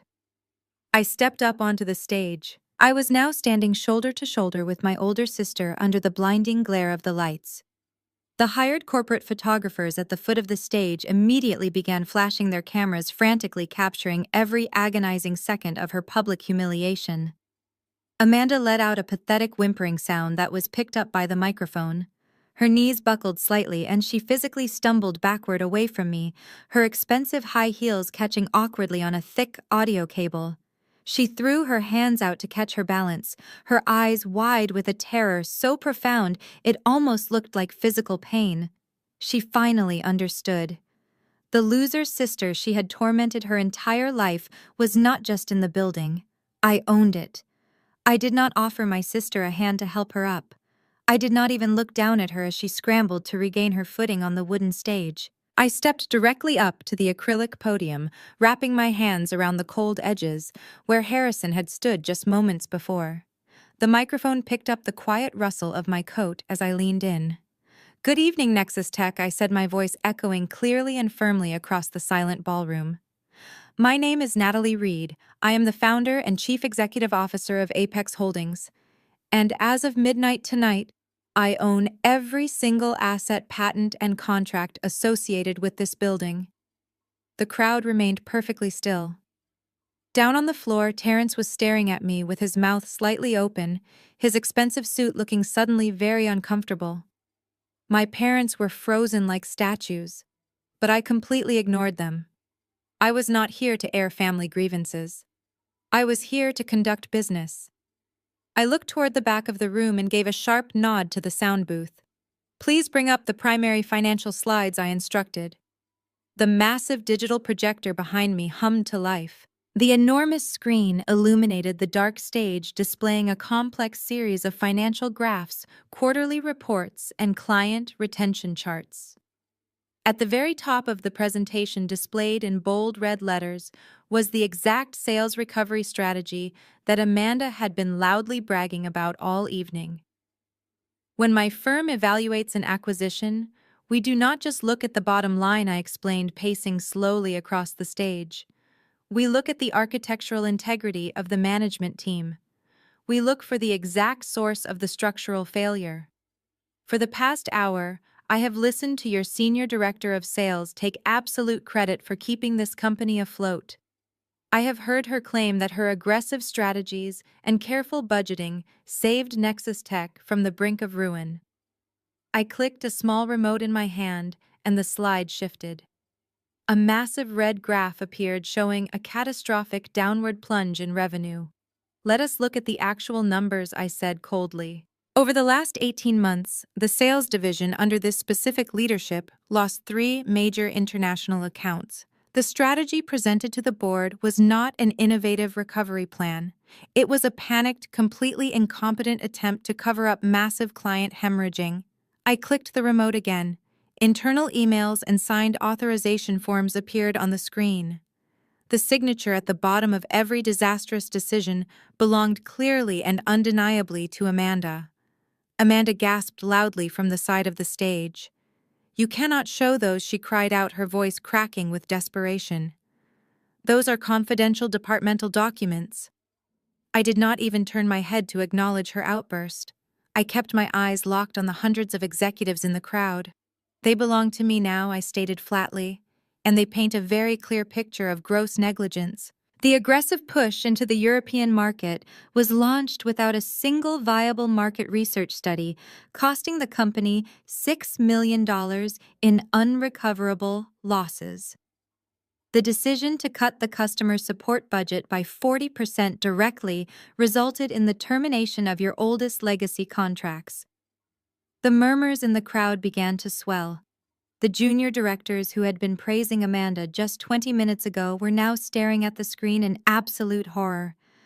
They were realizing that the woman they had been terrified of was not a corporate genius. She was a complete fraud who had actively destroyed their livelihoods just to maintain her own inflated ego. I clicked the remote one more time, displaying a side-by-side comparison of Amanda's personal expense reports and the plummeting company's stock value. While the sales team was forced to take pay cuts and work unpaid overtime to cover the deficits she created, your senior director was approving her own luxury travel expenses and billing the company for lavish client dinners that never actually occurred. She demanded absolute perfection from her subordinates while she carelessly set fire to the foundation of the business. Amanda was not saving this company, I announced, my voice slicing through the rising whispers like a knife. She was actively sinking it. She manipulated data, alienated your most loyal clients, and authorized completely wasteful expenditures to create the illusion of productivity. Every single metric on this board proves that she is the direct cause of this company facing Chapter 11 bankruptcy. I turned slightly, finally looking directly at Amanda. She was trembling violently, her face pale and covered in a sheen of cold sweat. She looked out at the audience, desperately searching for a friendly face for someone to defend her. But the crowd was looking at her with pure, unadulterated disgust. The illusion of the golden child, the untouchable corporate queen, was completely and utterly destroyed. The outrage in the room was palpable. Harrison Cole stood near the stairs of the stage, shaking his head in silent anger. Terrence took a step back, trying to distance himself from the toxic fallout raining down on his wife. My parents looked completely lost, unable to comprehend the complex financial data, but fully understanding the absolute humiliation their daughter was enduring on a public stage. I looked back out at the crowd, letting the heavy reality of the data sink into their minds. The structural failure of Nexus Tech was not an accident. I concluded, my tone dropping to a dangerous, quiet authority. It was the direct result of arrogance, incompetence, and unchecked greed. And it ends tonight. The echo of my final word hung in the silent ballroom. I turned away from the massive projection screen and faced the hundreds of employees who were staring at me with a mixture of awe and terror. They were waiting for the axe to fall, wondering how many of them would lose their livelihoods tonight because of the financial rot I had just exposed. I gripped the edges of the podium. To the dedicated employees of Nexus Tech, who have spent the last year working unpaid overtime to compensate for upper management failures, your jobs are safe, I announced clearly. Apex Holdings is injecting immediate capital to stabilize the payroll and restore your severed benefits. We are not here to punish the workers who kept this ship afloat. We are here to remove the dead weight that dragged it down. A collective, shuddering sigh of relief swept through the back of the room. Several junior sales representatives actually started crying, but the tension at the front of the room near the stage only thickened. I turned my attention back to the side of the stage. Amanda was clutching the wooden banister, her knuckles completely white, her chest heaving as she struggled to breathe. She looked like a cornered animal, realizing the trap had permanently snapped shut. As of this exact moment, I continued, my voice perfectly measured. I am initiating a complete restructuring of the executive board. The bloated management tiers that allowed this level of financial negligence to occur are being permanently dissolved. Effective immediately, the position of Vice President of Sales is entirely eliminated. Amanda let out a sharp gasp. The promotion she had been bragging about for months, the title she had used to humiliate me and demand worship from our parents, vanished into thin air. But I was not finished. I looked directly into her panicked, tear-filled eyes. And as for the current senior director position, I stated, projecting my voice so every single person in the room could hear the final verdict. Amanda, under the standard terms of your at-will employment contract, you are hereby terminated for gross incompetence and severe violation of fiduciary duties.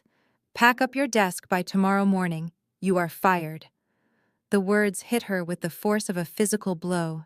You are fired. It was the ultimate corporate execution delivered live on stage in front of the very people she had spent years bullying and terrorizing. For a brief second, there was absolute silence. Then Amanda completely snapped. The polished, sophisticated corporate facade shattered into a million jagged pieces, revealing the vicious, entitled child underneath. "You cannot do this to me!" Amanda screamed, her voice breaking into a shrill, hysterical shriek. She lunged forward, pointing a trembling finger at my face. "You are just a bitter, jealous loser. You planned this. You bought this company just to ruin my life because Mom and Dad love me more than you. I built this sales department. You are nothing without me." Down on the floor, our father Richard finally found his voice. "You cannot fire your own sister Natalie," he yelled angrily, stepping forward as if he were going to climb onto the stage and physically stop me. "This is family." I completely ignored him. My eyes never left Amanda. Amanda stomped her high heel against the wooden floorboards, her face completely flushed with rage. "I am going to sue you," she threatened loudly, her voice echoing wildly through the microphone feedback. "I am calling my lawyers first thing in the morning. I will sue you for wrongful termination, for defamation of character, and for emotional distress. I will take every single penny your little holding company has, and I will burn it to the ground. Terrence, call the lawyers right now." She looked down at her husband, expecting him to leap to her defense with his aggressive chest-puffing routine. But Terrence was completely silent. He was staring at the floor, sweating profusely, realizing that a lawsuit meant a deep legal discovery process. It meant a process that would inevitably uncover the millions of dollars they had stolen. Amanda turned back to me, breathing heavily, tears of absolute rage streaming down her ruined makeup. "You hear me, Natalie? I am going to destroy you in court. You are going to regret the day you ever stepped foot in this hotel." I did not flinch. I did not raise my voice to match her hysteria. I simply looked at my older sister, watching her desperately cling to the delusion that she still had any power left. I let a slow, terrifying smile spread across my face. I leaned in close to the microphone, letting my quiet voice cut straight through her screaming tantrum. "Oh, Amanda," I said softly, "I am not done." The chilling finality of my words seemed to finally penetrate Amanda's hysterical rage. She froze, her mouth slightly open, the threat of a lawsuit dying on her lips as she stared up at me. She had spent her entire life underestimating me, and for the first time she genuinely looked afraid of what I might do next. But while Amanda was finally beginning to grasp the reality of her situation, her husband was still hopelessly trapped in his own massive ego. Down on the ballroom floor, Terrence violently shoved his way past the stunned executives. His face was twisted into an ugly mask of pure aggressive arrogance. He marched directly to the foot of the stage, his heavy footsteps thudding against the hardwood floor. He was not about to let his wife be publicly humiliated, not because he actually cared about her feelings, but because it reflected poorly on his own status. He needed to be the smartest and most powerful man in the room, and my presence on that stage completely shattered his carefully curated alpha male image. "You need to shut your mouth right now, Natalie," Terrence bellowed, his deep voice carrying easily without the need for a microphone. He jabbed a thick finger in my direction, trying to physically intimidate me from the floor. "I do not care what little holding company you managed to crawl your way to the top of. You are completely out of your depth here. You think you can just march in here and slander my wife with a few fake spreadsheets. You are making a massive mistake. I looked down at him from the podium, completely unbothered by his aggressive posturing. I let him speak, knowing that every word he shouted was just adding another nail to his own coffin. You are not dealing with a defenseless employee. Terrence continued, puffing out his chest and turning slightly to make sure the Nexus Tech board members were watching his performance. You are dealing with me. I run Vanguard Wealth Management. I manage hundreds of millions of dollars for the most elite corporate figures in the city. I have an entire team of ruthless corporate attorneys on retainer who specialize in destroying amateur executives like you. My mother, Patricia, clapped her hands together, a sudden look of desperate hope washing over her face.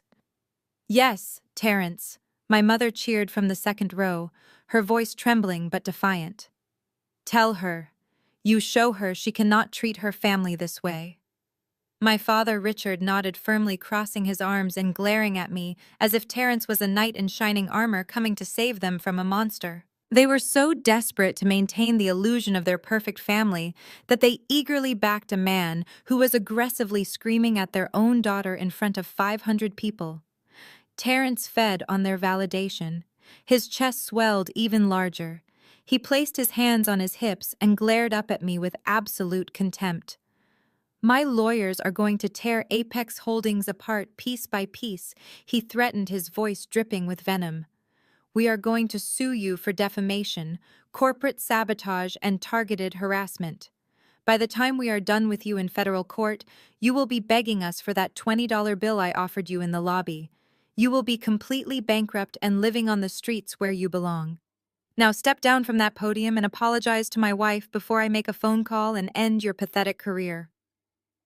The executives in the room shifted uncomfortably. A few of the men Terrence had been pitching his services to earlier looked genuinely nervous, unsure if this aggressive wealth manager actually had the power to take down the new owner of their company. Terrence smirked, believing he had successfully regained control of the room through sheer intimidation and loud threats. I stood perfectly still behind the acrylic podium. I did not match his anger. I did not bother trying to explain to him that my legal team was comprised of the most terrifying corporate sharks on Wall Street. I did not even dignify his ridiculous threats with a verbal response. I looked at Terrence with the exact same cold, calculating stare I used during hostile boardroom negotiations. I let his threats hang in the silent air for a few long seconds, allowing the sheer arrogance of his words to fully settle into the minds of everyone watching. Then, without saying a single word, I raised my right hand in the air and sharply snapped my fingers. The sound echoed sharply through the microphone. Instantly, the massive digital projector behind me flashed. The slides detailing Amanda's gross incompetence vanished from the giant screen. In their place appeared a highly classified series of offshore bank statements, dummy corporation tax filings, and direct routing numbers. The bright white numbers on the massive projection screen glowed like a neon sign in the dark ballroom. Every single person in the room stared up at the complicated web of financial documents. At first, the executives looked confused, but these were seasoned corporate professionals. It only took them a few seconds to trace the thick red lines connecting the Nexus Tech marketing budget directly to a mysterious entity called Horizon Media Group. Terrence stopped breathing. The aggressive reddish flush on his face instantly drained away, leaving him the color of wet ash. His thick arms fell to his sides, and he took a slow, trembling step backward. Since you manage hundreds of millions of dollars, Terrence, I am sure you are familiar with the concept of a forensic audit, I said, my voice perfectly calm and lethal. When Apex Holdings initiated this buyout, we hired the most aggressive forensic accounting firm in the country to find out exactly why Nexus Tech was bleeding capital. We expected to find bad investments or standard corporate waste. We did not expect to find a massive criminal syndicate operating out of the sales department. I clicked the remote, and the screen zoomed in on the routing numbers. Over the past 18 months, I announced to the silent crowd, someone inside Nexus Tech authorized over $4.2 million in fraudulent marketing expenses. These invoices were approved by Amanda and paid directly to a dummy corporation called Horizon Media Group. But Horizon Media does not actually exist. It is a shell company. And as you can all see on the screen, the sole beneficiary of that shell company is a private offshore trust managed exclusively by Vanguard Wealth Management. The ballroom erupted into a cacophony of shocked gasps and angry murmurs. The board members standing just a few feet away from Terrence, the very same men he had been aggressively pitching his investment services to earlier, suddenly looked at him as if he were holding a live grenade. They instinctively backed away, leaving Terrence standing completely isolated in the middle of the floor. "You are lying," Terrence stammered, his voice cracking under the crushing weight of the evidence. "That is fake. You manufactured those documents to frame me." I clicked the remote again. A high-resolution scan of a legal document appeared. It was the incorporation paperwork for Horizon Media Group. The signature at the bottom was clear, undeniable, and legally binding.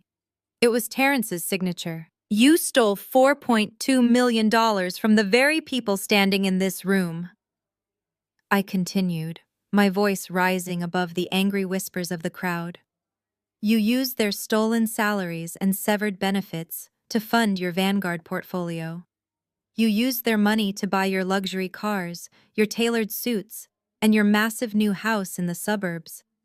You built your entire alpha male persona with money you stole from a dying company." Amanda let out a horrifying wail from the stage. She looked up at the screen, her eyes darting frantically over the bank statements.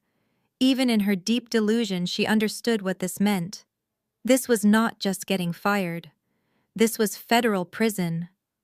"I did not know," Amanda screamed, pointing a shaking finger down at her husband. "I just signed the invoices he told me to sign. He said it was a legitimate marketing vendor. He used me." "Shut up!"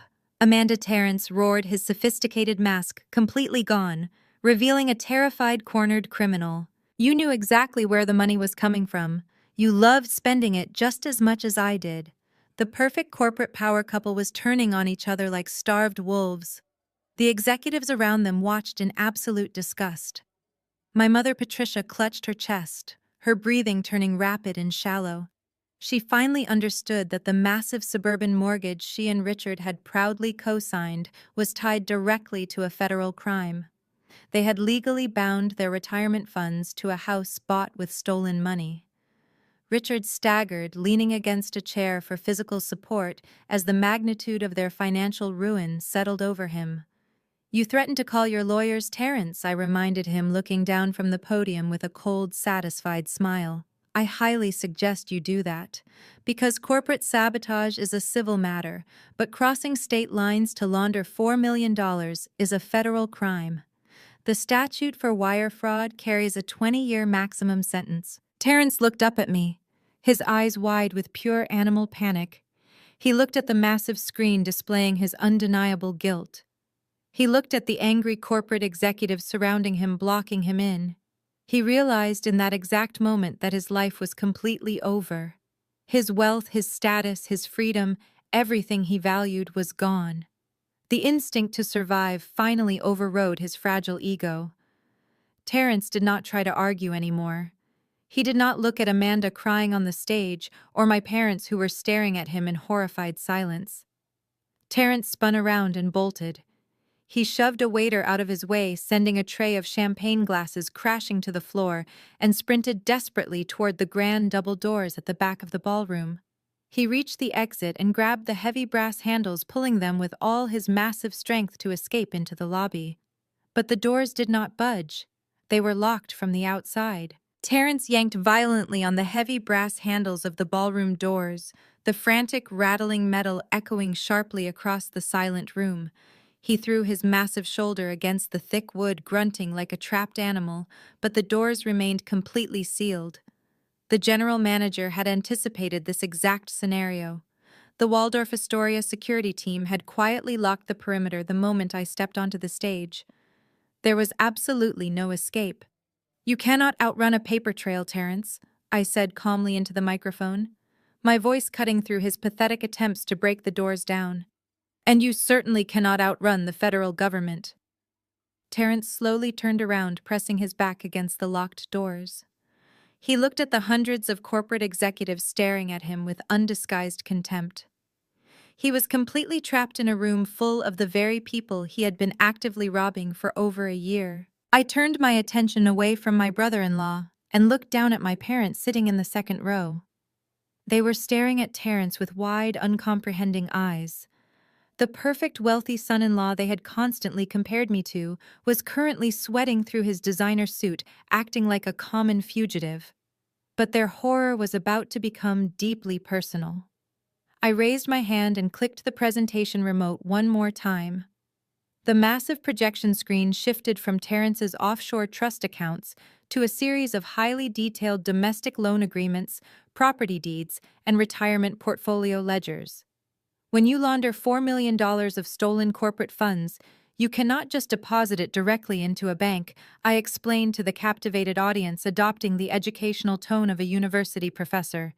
The money needs to be washed. It needs to be layered with clean, legitimate assets so it can pass a basic banking audit. Terence needed a massive influx of clean capital to mix with the stolen Nexus Tech money. And to get that clean capital, he needed someone with immaculate credit and a fully paid-off estate to act as his financial shield. I clicked the remote again, zooming in on the bottom of the largest loan document. Two very distinct, familiar signatures were illuminated in bright white light for the entire ballroom to see. My father, Richard, stood up slowly, his knees visibly shaking. He stumbled forward a few steps, completely ignoring the executives around him, his eyes locked onto the massive screen. He recognized the document instantly. It was the multi-million-dollar mortgage agreement he and my mother had proudly signed just 6 months ago to help Amanda and Terence buy their sprawling suburban mansion. But Richard, I continued, my voice dropping to a sharp, precise register. Terence did not just have you co-sign a standard residential mortgage. You did not read the fine print of the documents your brilliant son-in-law placed in front of you. You signed a cross-collateralization agreement. You legally pledged your fully paid-off family home, your entire pension, and your joint retirement accounts as absolute collateral for Vanguard Wealth Management's corporate credit lines. The blood vanished from Richard's face so quickly I thought he was going to pass out. He looked down at his own hands as if they had betrayed him. He had spent his entire life obsessing over his financial superiority. He had mocked my career, called me a failure, and threatened to cut me out of his will just 20 minutes ago. And all the while, he had blindly signed away every single penny he owned to a con artist, simply because that con artist wore a nice suit and flattered his massive ego. My mother, Patricia, remained seated, her body rigid with shock. She clutched her heavy pearl necklace so tightly, her knuckles turned completely white. "What does that mean, Richard?" she whispered frantically, her voice trembling with rising panic. "Tell me what she means. It means he used us," Richard choked out, turning to look at Terence, who was still cowering by the locked doors. "You stole our house, Terence. You used our retirement money to cover up your crimes." Terence let out a harsh, desperate laugh. "Oh, grow up, Richard!" he yelled back across the ballroom, aggressively pointing a finger at my father. "Do not act like you are innocent victims here. You loved the country club memberships I paid for. You loved driving the luxury cars I leased for you. You wanted to play the role of the rich elite parents, and you did not care where the money came from as long as your friends were jealous. You signed those papers because you are greedy." Patricia gasped, a horrifying strangled sound that ripped through her throat. She looked up at me, standing on the stage, her eyes begging me to tell her this was just a cruel corporate presentation, a temporary nightmare she could wake up from. But I offered her no comfort. I looked directly into my mother's terrified eyes and delivered the final crushing blow. "Because you co-signed those specific financial instruments, Patricia, you and Richard are subjected to the legal concept of joint and several liability," I stated coldly. "When the federal authorities seize Vanguard Wealth Management to recover the stolen $4 million, they will legally liquidate your assets first to pay back the creditors. The family home, the pension, the bank accounts, everything is completely gone." Patricia turned an absolute deathly pale. Her hands dropped limply to her sides, the heavy pearl necklace slipping from her fingers. She finally understood the inescapable reality of her situation. They were legally liable for millions of dollars in stolen funds. They were officially bankrupt. Terrence frantically rattled the heavy brass handles of the ballroom doors, his massive shoulders heaving as he threw his entire body weight against the solid wood. The polished wealth manager who had spent the evening sipping champagne and handing out foil-stamped business cards was completely gone. In his place was a trapped, desperate man sweating through his custom-tailored suit, realizing that his flawless facade had entirely collapsed. He spun around, his eyes darting wildly across the room, searching for the kitchen service doors or a fire exit. He was calculating a path through the hotel corridors, desperate to escape into the freezing Chicago night. Before he could take a single step toward the kitchens, the heavy brass handles behind him suddenly clicked. The locking mechanism disengaged from the outside with a loud, sharp metallic snap. Terrence stumbled backward as the massive double doors swung open, letting a rush of cold air from the lobby sweep into the silent, suffocating ballroom. He raised his hands defensively, fully expecting the hotel general manager and the security guards to tackle him to the floor. But the people stepping through the doorway were not wearing hotel uniforms. A squad of 8 federal agents walked into the room. They moved with absolute terrifying precision. They wore dark navy windbreakers with 3 stark yellow letters printed boldly across the chest and back. FBI.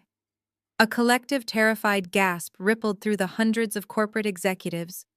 In the high-stakes world of corporate finance, there is no sight more horrifying than a federal raid. Men in expensive suits instinctively backed away, holding their hands up to show they were not involved. The jazz band musicians quietly set their instruments on the floor and stepped away from the stage. I leaned forward, resting my hands on the acrylic podium. I did not smile. I simply watched the exact moment Terrence realized there was no talking his way out of this. "You see, Terrence," I said, my voice echoing clearly over the sound system, catching the attention of every terrified executive in the room. "You thought this was just a family dispute. You thought I was just going to embarrass you at a party and let you walk away to fight another day. But you severely underestimate the rigorous legal mechanics of a corporate buyout." I gestured to the massive digital screen behind me, which was still displaying the offshore routing numbers and his forged incorporation documents. When Apex Holdings initiated the acquisition of Nexus Tech, we did not just look at the ledgers, I explained to the silent crowd. We conducted a mandatory, legally binding mergers and acquisitions audit. When our forensic accountants uncovered a $4 million discrepancy, we were legally required by federal law to file an immediate disclosure with the Securities and Exchange Commission.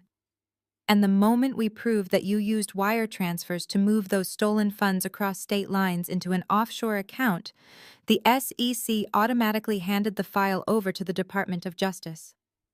The lead agent, a tall, imposing woman with a completely unreadable expression, stepped past Terrence and held up her badge for the entire room to see. She did not yell. She did not need to. Her presence commanded absolute silence. "I did not call the police on you tonight, Terrence," I stated coldly. "The federal warrants for your arrest were signed by a judge 3 days ago. These agents have been waiting in the lobby all evening, securing the perimeter of the hotel and finalizing the asset seizure paperwork while you were busy drinking my champagne and aggressively pitching your fraudulent services to my board members." Terrence immediately raised both of his hands in the air, falling back on his slick salesman persona in a pathetic attempt to save himself. He forced a nervous, sweating smile and took a step toward the lead agent. "Now listen, officer, there is a massive misunderstanding here." Terrence stammered, his deep voice shaking uncontrollably. "I am a respected financial manager. I have a massive portfolio. My legal team can clear this entire thing up in the morning. I am completely willing to cooperate." The lead agent completely ignored his pathetic pitch. She did not even blink. She gave a sharp tactical hand signal to her squad. Up on the stage, Amanda realized the agents were moving in. She tried a completely different tactic. She burst into violent theatrical tears, pointing a shaking finger directly at me. "Arrest her!" Amanda screamed hysterically, her voice cracking. She is a disgruntled former employee. She hacked into our systems and manufactured those documents to frame me. I am the incoming vice president of sales. I demand you arrest her right now." The federal agents marched swiftly down the center aisle of the ballroom, their heavy boots thudding against the hardwood floor. They walked directly past the terrified executives. They walked directly past my father and mother, who were shivering in the second row, completely paralyzed by the sight of federal law enforcement. The agents stepped up to the stage. They walked straight past the podium. They did not look at me. They did not ask me a single question. Half of the tactical squad pinned Terrence against the back wall of the ballroom, forcibly kicking his legs apart. The lead agent and the remaining officers stepped onto the wooden platform and completely surrounded Amanda. The lead agent did not hesitate. She grabbed Amanda by the shoulder, spinning her around with a swift, practiced motion that offered zero room for negotiation. Amanda let out a piercing, hysterical shriek as her arms were forcefully wrenched behind her back. The heavy metallic click of the steel handcuffs locking around her wrists echoed loudly through the podium microphone, broadcasting the undeniable sound of her downfall to the entire ballroom. "Get your hands off me!" Amanda screamed, thrashing wildly against the firm grip of the federal agents. Her flawless blonde hair fell into her face in a tangled mess. Tears mixed with heavy black mascara streamed down her cheeks, completely destroying her pristine makeup. "I am a vice president. You cannot treat me like a common criminal. Terrence, do something. Tell them who you are. Call the legal team right now." Across the massive room, pinned firmly against the mahogany panels near the exit, Terrence was currently having his own wrists bound in steel.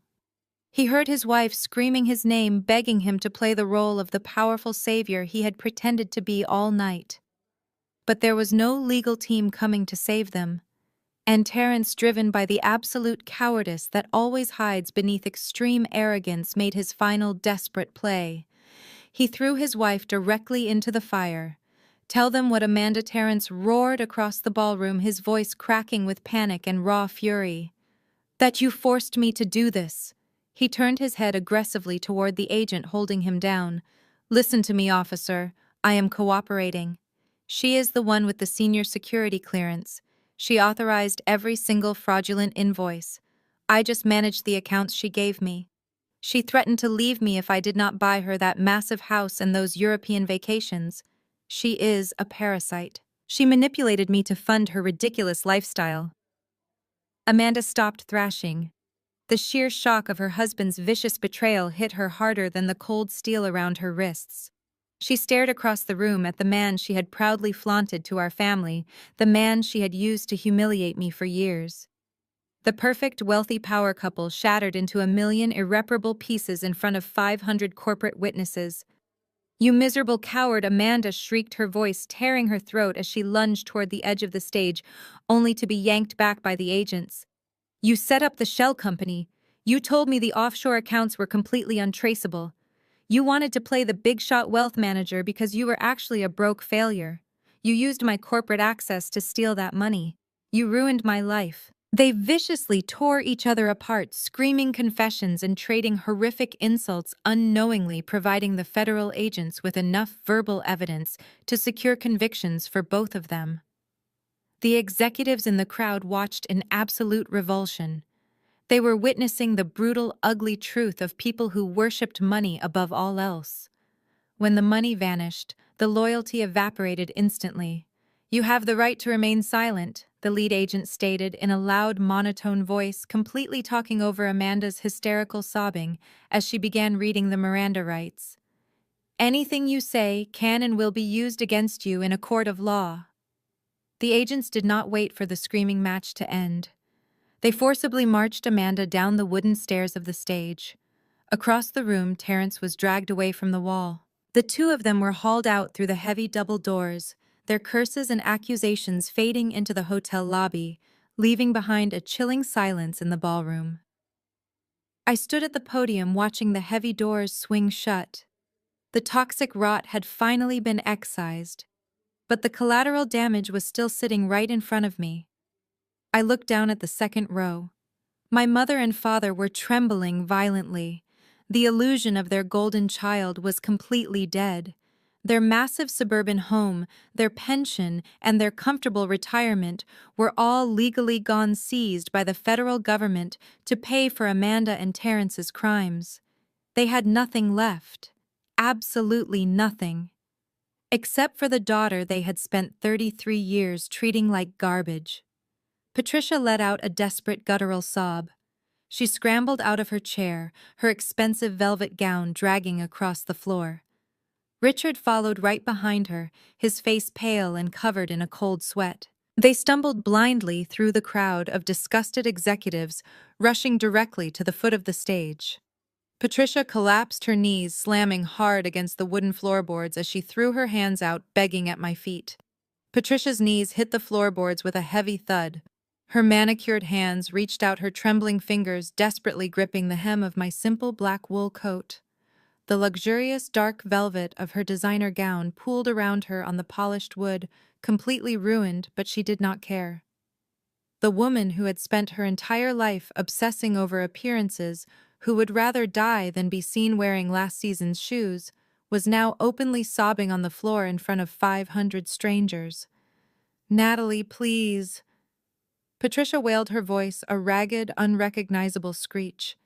"You have to stop this. You have to tell those agents to leave our house alone. You own this entire company. You have millions of dollars. You can just pay the government back. Write them a check and make this go away." Richard stumbled up beside her. He did not fall to his knees, but his posture was completely broken. His shoulders were hunched and his hands trembled violently as he looked up at me. The arrogant patriarch, who had demanded I be thrown out the back door just half an hour ago, was now staring at me like a drowning man looking at a life raft. "We are your parents," Natalie, Richard pleaded, his voice cracking with raw desperation. He reached out, his shaking hand hovering in the air between us, as if he was afraid to actually touch me. "We gave you life. We raised you. You cannot let the federal government take everything we own. You cannot let us go to jail for something Terrence did. We had no idea the money was stolen. You know we did not know." I looked at his trembling hand. I remembered how he had used that exact same hand to point a finger in my face earlier, threatening to cut me out of his will, because I was a 33-year-old failure. The sheer hypocrisy was staggering. When they thought I was poor, they wanted me discarded like trash. Now that they knew I held the keys to their survival, I was suddenly their beloved daughter again. "You owe us." Patricia sobbed, aggressively tugging on my coat. She was rapidly cycling through every manipulation tactic she had ever used, desperately searching for the one that would break me. She tried guilt. "We gave you a roof over your head when you were a child. We paid for your food. We took care of you. You cannot abandon your own flesh and blood in our darkest hour. What will people say about you if you let your elderly parents become homeless?" When guilt did not immediately work, she pivoted instantly to playing the victim. "We made a mistake, Natalie. We trusted the wrong man because we just wanted to help our family succeed. We thought Terrence was a good husband to your sister. We were tricked. We are victims here too. You have to protect us. Please, my sweet girl, my baby, save us. My sweet girl, my baby." The words sounded completely alien coming from her mouth. I could not remember a single time in my childhood when she had called me those names. Those terms of endearment were exclusively reserved for Amanda. I was always just the difficult child, the stubborn girl, the disappointment. Hearing her weaponize maternal affection, now simply to save her bank accounts, was genuinely sickening. Richard took a step closer, his eyes wide with a frantic, animalistic fear. "If they seize the estate, we have nowhere to go," he begged, tears finally spilling over his wrinkled cheeks. "We will be completely destitute. I am too old to start over. Please, Natalie. I am sorry for what I said earlier. I was stressed. I was just trying to protect your sister. But you are our daughter too. You have to forgive us. Family forgives family." The hundreds of corporate executives watching this spectacle remained completely silent. They were witnessing the absolute collapse of a toxic dynasty. They watched as my parents stripped away every last ounce of their own dignity, weeping and begging for salvation from the very person they had spent decades trying to destroy. Patricia pressed her tear-stained face against my leather boots, her sobbing echoing loudly through the microphone on the podium. "We will do anything," she cried out, her voice echoing through the silent ballroom. "We will be the parents you always wanted. We will make it up to you every single day. Just do not let them take our lives away. You cannot let your own parents be destroyed." They waited for my response. They waited for the deep-seated societal conditioning to kick in. They fully expected that the heavy, suffocating pressure of the family card would finally break my resolve. They thought I would reach down, pull my mother up from the floor, and promise to use my immense wealth to shield them from the consequences of their own greed. I did not reach down. I did not step back. I did not flinch. I simply looked down at them with absolute zero emotion. I looked down at my mother's manicured hands gripping the hem of my coat. I did not yell. I did not kick her away. I simply reached down and deliberately peeled her trembling fingers off my clothing one by one. I took a single step back, severing the physical connection she was so desperately trying to weaponize. "You want to talk about family, Richard?" I said, keeping my voice perfectly level so the microphone would catch every single syllable. "You want to stand there and claim that you gave me a roof over my head and took care of me? Let us talk about exactly what your version of family looks like. Let us go back exactly 15 years ago to the first week of December." My father swallowed hard, his eyes darting nervously toward the executives who were still watching our every move. He knew exactly what night I was talking about. I was 18 years old. I continued, my gaze locking on to him like a laser. I had spent the last 3 years working double shifts at a diner after school, saving every single penny I earned into a private bank account.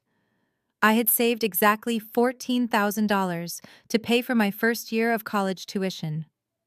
I did not ask you for a dime. I built that fund entirely on my own. Patricia looked down at the floorboards, fresh tears streaming down her ruined makeup. She could not bear to look me in the eye. But Amanda had a problem that winter, I recounted coldly to the silent ballroom. She had maxed out 3 different credit cards, buying designer clothes, expensive jewelry, and booking a luxury vacation to Europe. She was drowning in $20,000 of high-interest debt, and the collection agencies were threatening to garnish her wages. So you and Patricia sat me down at the kitchen table and demanded that I hand over my entire college fund to pay off Amanda's credit cards. You told me it was my duty as a sister to sacrifice my education so Amanda would not have a stain on her financial record. A collective murmur of disgust rippled through the corporate crowd. Several executives shook their heads in absolute disbelief. And when I said no, I stated, my voice dropping to a chillingly quiet register. When I refused to set my own future on fire to keep your golden child warm, you decided I was no longer part of this family. I worked a 12-hour shift the next day. I walked home in the freezing sleet. And when I put my key into the front door of my own home, the lock would not turn. Richard squeezed his eyes shut as if the memory was physically painful. But I was not going to let him look away. "You changed the locks on me, Richard," I said, projecting my voice, so it hit him like a physical blow. "You packed all of my belongings into black plastic garbage bags and left them on the snowy porch. When I knocked on the door, freezing and terrified, you opened it exactly 2 inches. You looked me dead in the eye and told me that if I was not willing to contribute to the family, I had no right to live under your roof. You threw your 18-year-old daughter out into the winter streets with absolutely nowhere to go, simply because I would not fund Amanda's shopping addiction." The silence in the ballroom was deafening. The sheer cruelty of the story hung heavily over my parents. They had spent years telling their country club friends that I was a rebellious runaway who had broken their hearts. They never told anyone the truth about the garbage bags on the porch. "You did not care if I froze to death that night," I continued, my tone completely devoid of pity. "You did not care if I starved. You chose her comfort over my basic survival. I had to sleep on a couch in a library basement for 3 weeks while I figured out how to survive. I built my empire out of the absolute nothingness you left me with. I survived because I realized that the people who were supposed to love me unconditionally only loved me when I was useful to them. Patricia sobbed into her hands, her body shaking uncontrollably. Richard looked like a hollowed-out shell of a man. The facade of the loving parents was entirely incinerated. They had no defense. They had no excuses. They were staring at the cold, hard consequences of their own actions. So do not kneel at my feet and beg for mercy, using the word family. I finalized my eyes, scanning their broken postures. You permanently voided that contract 15 years ago. You made it abundantly clear that our relationship was purely transactional. And in a transactional relationship, there is no room for forgiveness. There is only debt and collection. I looked down at them with absolute zero emotion. I am not your daughter. I am your creditor. And I am collecting. The absolute finality of my words hung in the air like a physical weight. Patricia stared up at me, her mouth opening and closing wordlessly.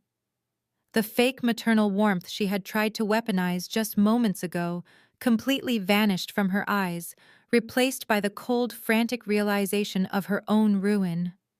I had built an impenetrable wall, and she had finally slammed right into it.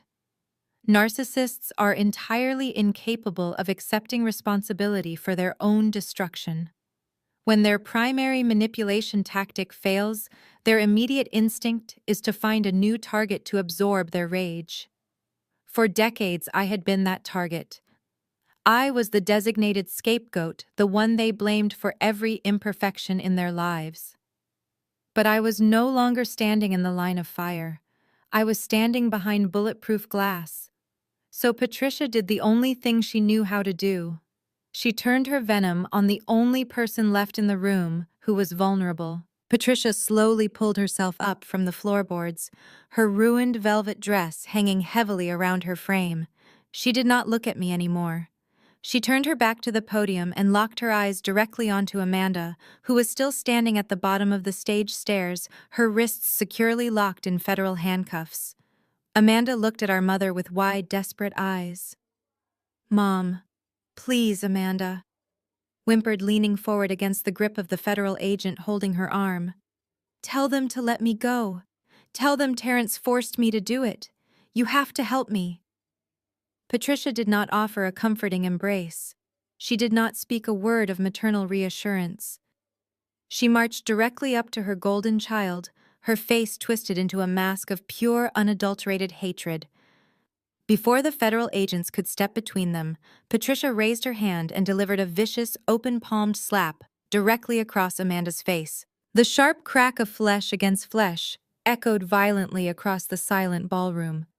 Amanda's head snapped to the side, a bright red handprint instantly blooming across her pale cheek.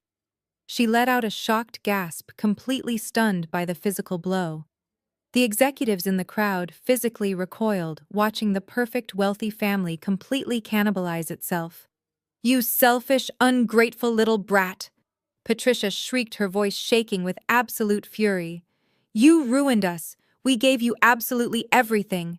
We paid for your wedding, we funded your lifestyle, and we co-signed the mortgage for your massive house. And you used us. You let your criminal husband use our retirement accounts to cover up your disgusting theft." Richard stepped up right beside my mother, pointing an accusing finger directly at the daughter he had worshipped his entire life. "You are a complete disgrace to this family." "Amanda." Richard spat, his face red with rage. "We are going to lose our home because of your greed. We are going to be living on the street. You lied to us. You told us you were a massive success, but you are just a common thief." Amanda stared at her parents in absolute horror. The fundamental truth of her existence was suddenly laid bare for everyone to see. She finally realized that our parents had never actually loved her unconditionally. They only loved the reflection of success she provided them. They loved the bragging rights. They loved the country club status. The moment she stopped being a shiny trophy and became a liability, They discarded her with the exact same ruthless cruelty they had always used on me. "Do not you dare blame me for this," Amanda screamed back, her voice tearing her throat as she thrashed against the handcuffs. "You taught me to be this way. You taught me that money and status were the only things that mattered. You loved spending that stolen money just as much as I did. You are both just as guilty and fake as Terrence is." The complete collapse of their family dynamic was spectacularly ugly. They stood in front of 500 people screaming, crying, and tearing each other to shreds. There was no loyalty. There was no love. It was just a group of parasites violently turning on each other the moment the host body died. The lead FBI agent had seen enough. She stepped forward, physically shoving Patricia back. "That is enough," the agent commanded sharply. "We are done here. Get them out." The tactical squad immediately mobilized. They grabbed Amanda by the arms, completely ignoring her hysterical shrieks and kicks. Across the room, 2 other agents hauled Terrence toward the exit. The heavy double doors were thrown open and the FBI forcefully dragged Amanda and Terrence out of the ballroom, their screaming voices rapidly echoing down the hotel corridor until they were completely gone. The general manager of the Waldorf Astoria stepped out from the shadows. He looked at Richard and Patricia, who were now standing completely alone in the center of the room, shivering and broken. The manager gestured to his security team. "Escort these 2 individuals off the property immediately," the manager ordered coldly. The security guards moved with swift, professional efficiency. There was no need for physical force this time. The fight had completely drained out of my parents. When the 2 large guards stepped up to them and gestured toward the exit, Patricia did not argue. She did not cry out my name again or make another dramatic plea for mercy. Her body simply went limp with defeat. She leaned heavily against my father, who looked as though he had aged 10 years in the span of 10 minutes. They turned their backs to the stage and began the long, humiliating walk down the center aisle of the ballroom. The crowd of executives who had parted to let me through earlier parted once again for them. But this time nobody looked at them with awe or respect. The people they had spent the entire evening trying to impress now looked at them with pure, unadulterated pity and disgust. The illusion of their wealthy, perfect suburban life was entirely shattered. I watched them walk toward the heavy double doors. I watched the ruined velvet of my mother's gown drag across the floor and the slumped, defeated posture of the father who had thrown me out into the snow 15 years ago. When the doors finally closed behind them, sealing them out of the ballroom and out of my life forever, I expected to feel a massive surge of triumph. I expected to feel the kind of euphoric vindication that people always talk about when they finally confront their abusers. But I did not feel euphoric. I felt a profound, absolute emptiness. It was the clinical, sterile emptiness of a surgeon who had just successfully removed a massive malignant tumor. The cancer that had been eating away at my peace of mind for over 3 decades was finally gone. The toxic roots had been violently and permanently extracted from the soil of my life. There was no joy in the procedure, only the cold satisfaction that the disease could no longer hurt me. With my family gone, a deep, heavy silence settled over the ballroom. It was a completely different kind of silence than the one that had accompanied my initial entrance. Earlier, the room had been quiet out of shock and confusion. Now it was silent out of absolute terrified respect. 500 of the most aggressive, confident corporate executives in Chicago stood completely frozen in place. These were people who negotiated multi-million-dollar deals for a living, people who prided themselves on being the smartest sharks in the room. But they had just watched a 33-year-old woman walk into their gala wearing a simple wool coat, expose a massive federal wire fraud conspiracy fire, their senior director orchestrate an FBI raid, and completely dismantle her own family without raising her voice a single time. They looked at the massive digital projection screen behind me, which was still glowing with the undeniable proof of the embezzlement. Then they looked back at me standing calmly at the acrylic podium. They finally understood exactly who had bought their company. They understood that the era of corporate waste, of nepotism, and of blind arrogance at Nexus Tech was officially over.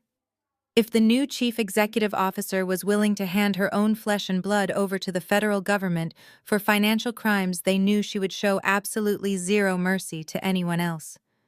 Harrison Cole, the former CEO, stepped slowly out from the shadows near the edge of the stage. He looked up at me, his eyes wide with a mixture of profound relief and genuine awe. He had known about the audit, but he had not anticipated the sheer theatrical brutality of the execution. He gave me a slow, deeply respectful nod, acknowledging that I had not just saved his company. I had completely purged it of its poison. I looked out over the sea of faces. The shock was beginning to wear off, replaced by a tense, nervous anticipation. The reality of the buyout was settling in. They were waiting for me to speak. They were waiting to see what the apex predator was going to do now that the hunt was officially over. The personal drama had concluded, but the corporate reality of the massive restructuring was just beginning. My family was a footnote in the grand scheme of Apex Holdings. Now it was time to get back to the business of building an empire. I reached down to the small shelf built into the inside of the podium. My fingers closed around a cool crystal glass of water that had been placed there earlier in the evening. I lifted the glass, letting the condensation cool my palm, and brought it to my lips. I took a slow, deliberate sip of the water, clearing my throat, completely unfazed by the hundreds of eyes watching my every move. I lowered the crystal glass back onto the podium. The soft clink of the glass against the acrylic surface was the only sound in the massive room. I looked out over the sea of silent executives, letting my eyes sweep across the crowd one final time to ensure the message of the evening had been fully absorbed. The era of weakness, corruption, and nepotism was officially dead. Now that the trash has been taken out, I said, my voice projecting crisp and clear through the microphone. Let us talk about our Q3 projections. A collective exhale of breath swept through the entire room. It was as if a massive invisible weight had been lifted from their shoulders. The terrifying executioner had instantly transformed back into the brilliant corporate strategist they desperately needed. I tapped the remote and the screen behind me shifted from the damning financial evidence of my brother-in-law to a pristine, upward trending growth chart. Nexus Tech has incredible potential. I continued, leaning forward with genuine enthusiasm. You have the engineering talent and the market foundation. What you lacked was competent leadership and capital flow. As of tomorrow morning, Apex Holdings is injecting $50 million directly into the research and development division. We are reopening the legacy contracts that were foolishly abandoned, and we are going to dominate the Midwestern market by the end of the fiscal year. The room erupted into spontaneous applause. It was not the nervous, polite clapping they had given my sister earlier. It was genuine, roaring enthusiasm. Men and women who had spent the last year fearing for their jobs were suddenly looking at a future filled with aggressive expansion and massive bonuses. I outlined the immediate changes to the corporate structure. I looked down at the front row and pointed directly to a young junior director named Rachel. I had read her file during the forensic audit. She was the one who had actually drafted the brilliant sales strategies that Amanda had constantly stolen and presented to the board as her own. Effective immediately, Rachel is the new acting vice president of sales, I announced over the cheering crowd. I expect a full departmental briefing on my desk by Monday morning. Rachel covered her mouth in shock, tears of pure joy springing to her eyes as her colleagues patted her on the back. I was not just buying a company, I was building an army of fiercely loyal professionals by rewarding actual talent instead of arrogant posturing. When I finally stepped down from the podium, the energy in the ballroom was absolutely electric. Harrison Cole met me at the bottom of the stairs, shaking my hand with vigorous gratitude before quietly excusing himself to enjoy his well-deserved retirement. The jazz band started playing again, this time with a vibrant, upbeat tempo that filled the room with life. Waiters circulated with fresh champagne. The executives did not cower away from me. They lined up to shake my hand, to introduce themselves, and to pitch their innovative ideas for the new quarter. I spent the next 2 hours doing exactly what I came there to do. I networked with my new employees, listened to their concerns, and cemented my position as the undisputed leader of the firm. I did not think about my parents shivering out in the freezing cold. I did not think about Amanda sitting in a bleak federal holding cell, or Terrence desperately calling defense lawyers who would never answer his calls. They were ghosts. They were a chapter of my life that had been permanently closed and locked away. I had finally achieved the ultimate revenge. I had become completely indifferent to their existence. I had built a life so massive and successful that their toxic little world simply could not fit inside it anymore. The elevator doors opened quietly to the penthouse. I walked over to the massive floor-to-ceiling windows and looked out at the sprawling Chicago skyline. The city lights glittered beautifully against the dark night. For the first time in my entire life, the heavy weight of seeking my parents' approval was completely gone.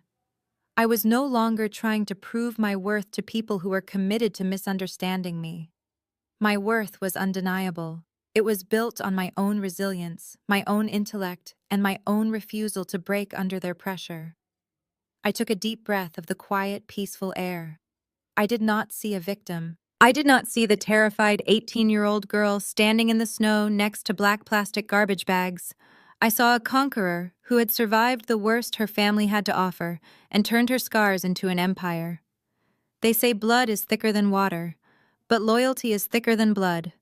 Sometimes the people who share your exact DNA are the very same people who will gladly watch you drown just so they can stand on your shoulders to stay dry. You do not owe your abusers your success just because they happen to be family. Have you ever had to cut off a toxic family member to protect your peace? Tell me your story in the comments below. Hit the like button and subscribe for more stories of surviving toxic families and building the life you truly deserve. The profound lesson hidden within Natalie's ruthless corporate takedown of her toxic family is that biological ties do not obligate you to endure perpetual abuse, nor do they entitle your abusers to the fruits of your hard-earned success. For far too long, society has weaponized the concept of family, heavily conditioning us to believe that we must endlessly forgive and repeatedly sacrifice ourselves for the very people who actively participate in our destruction. However, Natalie's journey powerfully dismantles this dangerous myth, illustrating that true empowerment begins the exact moment you stop seeking validation from those who are firmly committed to misunderstanding you. When her parents threw her out in the freezing cold and her sister relentlessly mocked her supposed failures, they permanently voided the social contract of unconditional love. Instead of screaming, crying, or begging for a seat at their deeply toxic table, Natalie chose the ultimate form of self-preservation: absolute silence, strategic patience, and relentless quiet execution. She removed herself from their twisted narrative and built an impenetrable empire in the shadows, proving that the most devastating response to lifelong belittlement is undeniable towering success. The story teaches us that boundaries are not just emotional shields. They are the vital architectural foundation of a peaceful and prosperous life. You absolutely do not owe your loyalty, your resources, or your peace of mind to manipulative people who view you only as a stepping stone or a convenient scapegoat to elevate their own fragile egos. Sometimes preserving your mental health and fiercely protecting your future requires the immense courage to completely sever the rotting branches of your family tree so that the rest of your life can finally bloom without restraint. If you have ever had to make the agonizing but necessary choice to walk away from toxic relatives to protect your own peace, please share your story in the comments below.